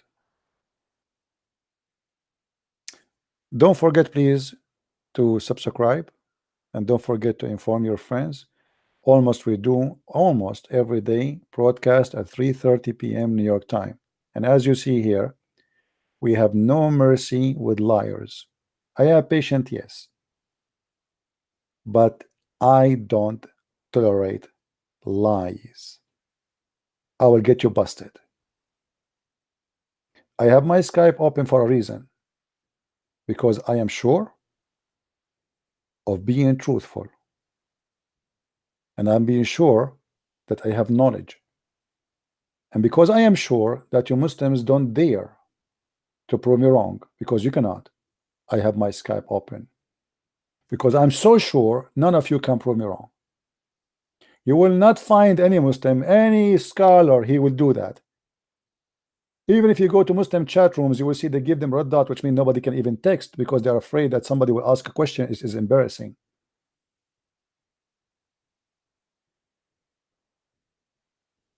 When the Muslim, they do a program in TV, they have a questions already written. Pre-made the questions fake. Like you watch a Dean show, the guy, he have a cell phone. Have you ever heard of a TV station, they have a cell phone? And even the phone doesn't ring. He say, hello? Yes, brother. Brother. Brother. Okay. Okay, brother. Brother. Okay, brother. Okay, but nobody is calling. There's nobody there. What about make us hear his voice? There's a caller. Have you ever heard of a TV station? The caller is calling. We don't have a voice of him. Why? Because nobody is calling. They have a question. They write them before the programs. They cannot go out of them because they have no knowledge. The guy is asking himself a question. He is the one who made the question, and now I'm going to answer you. And this is why I say to the Muslims, who is the Muslim wanna call me and ask me to ask him the question which he like, and still they cannot do it. How many times I said, call me, ask me to ask you the question you like me to ask you. Even that they cannot answer.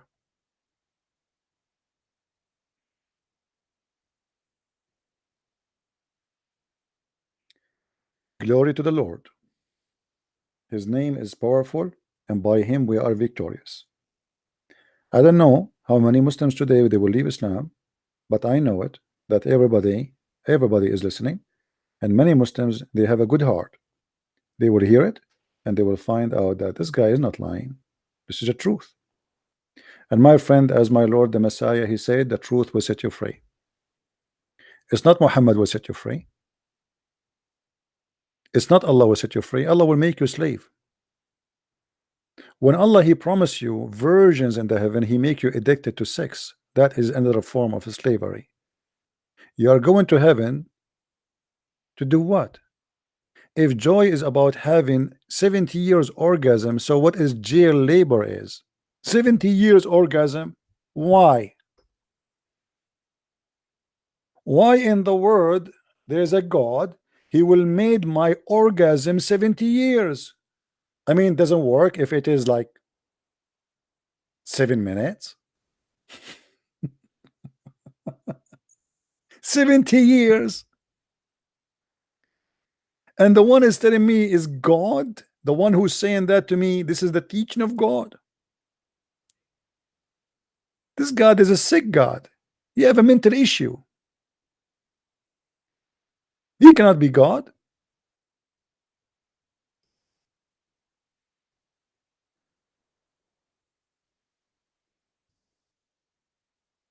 We are people who believe in the most amazing name, who taught us holiness, who taught us that his kingdom is a place of holiness. When the Jews, they speak about a woman who is going to have her in heaven, he said he and she, they will not get married in heaven. They will be the same as angels. Many even Christians don't understand what does that mean exactly. They think it's just Jesus speaking about we will not have sex. No, it's more than that. You will be free. You will be the same as angels. You will not have needs of food and illness, and you will not have needs of anything. You will be free even from sex, because sex is a need. You are made this way. A man or a woman doesn't matter. If a human being inside him, he don't have a temptation or desire of sex, then he will never think about it, and then he will be free from one more thing, which is sex. So going in heaven, the happiness, the real happiness, is different level of happiness. It's not about a belly, it's not about a penis, it's not about a private part. Muhammad, because he have nothing to share, have value, so he concentrate in tempting your belly. He promised you food. Have you ever heard of a God? He all promised us an open buffet, and the all the meat there is made of bird.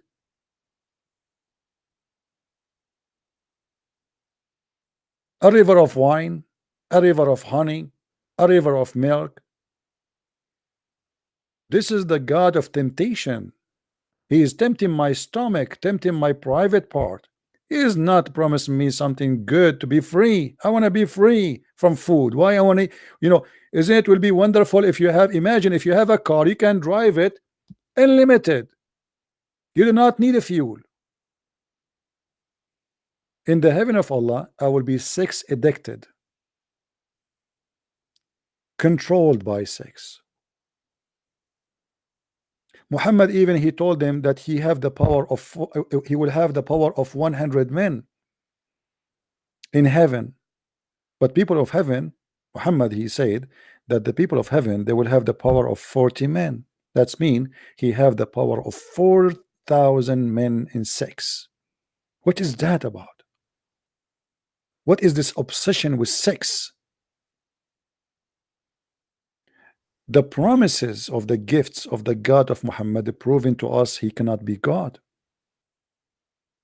You do not need to be a genius to know. If I say to you, hey, you want to go with me to Las Vegas? There's a lot of hookers waiting for us. Women we never met. Women we do not even know their names.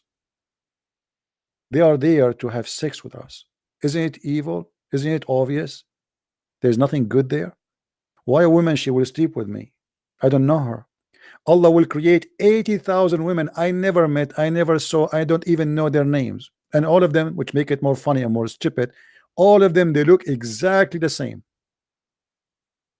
which is extremely stupid, because what the point of having 80,000 women, all of them they have the same height, the same eyes, the same voice, the same name, and they sing the same song, sound like a Barbie store. Islam is a stupid religion, and you have to be a person who is suffering from mental illness to believe in such a cult. So I invite the Muslims to leave this cult and not to be sex addicted. Muhammad he promised you to go and die for him, but yet he was hiding. He died at home. The same as Osama bin Laden. He taught 19 people to go and commit suicide, but he never commit suicide bombing. The same as Al-Zawahiri. He sent you to kill, but he is sitting home.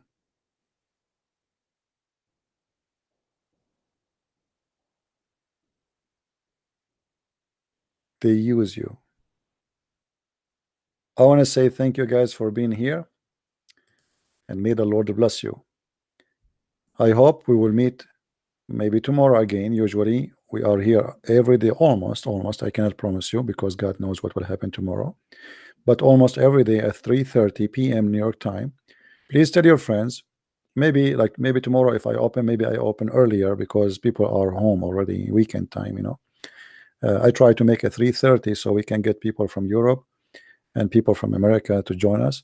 But maybe tomorrow we will do it a little bit earlier. We will see if I can. We will see if I can even be there, because I'm almost every day here and it's really taking a lot of my time and I cannot even finish my books. So I want to say thank you for being here.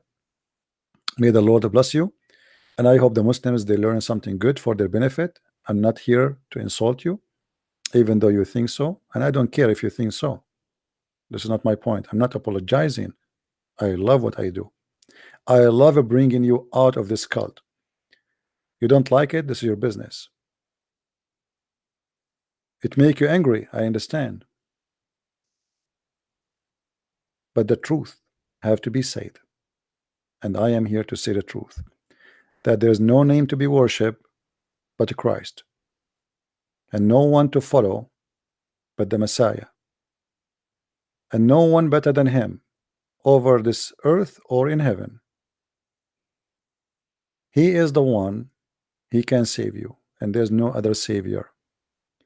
For him and by him everything was made, and he loves us and we love him, and he is the God of love. Because he said love your enemy, we are here to save you Muslims. I hope and I pray that all of you will be saved. Until I see you tomorrow, may the Lord bless you. Christ is Lord, Islam is false. I mean to that. and see you soon again. Bye-bye.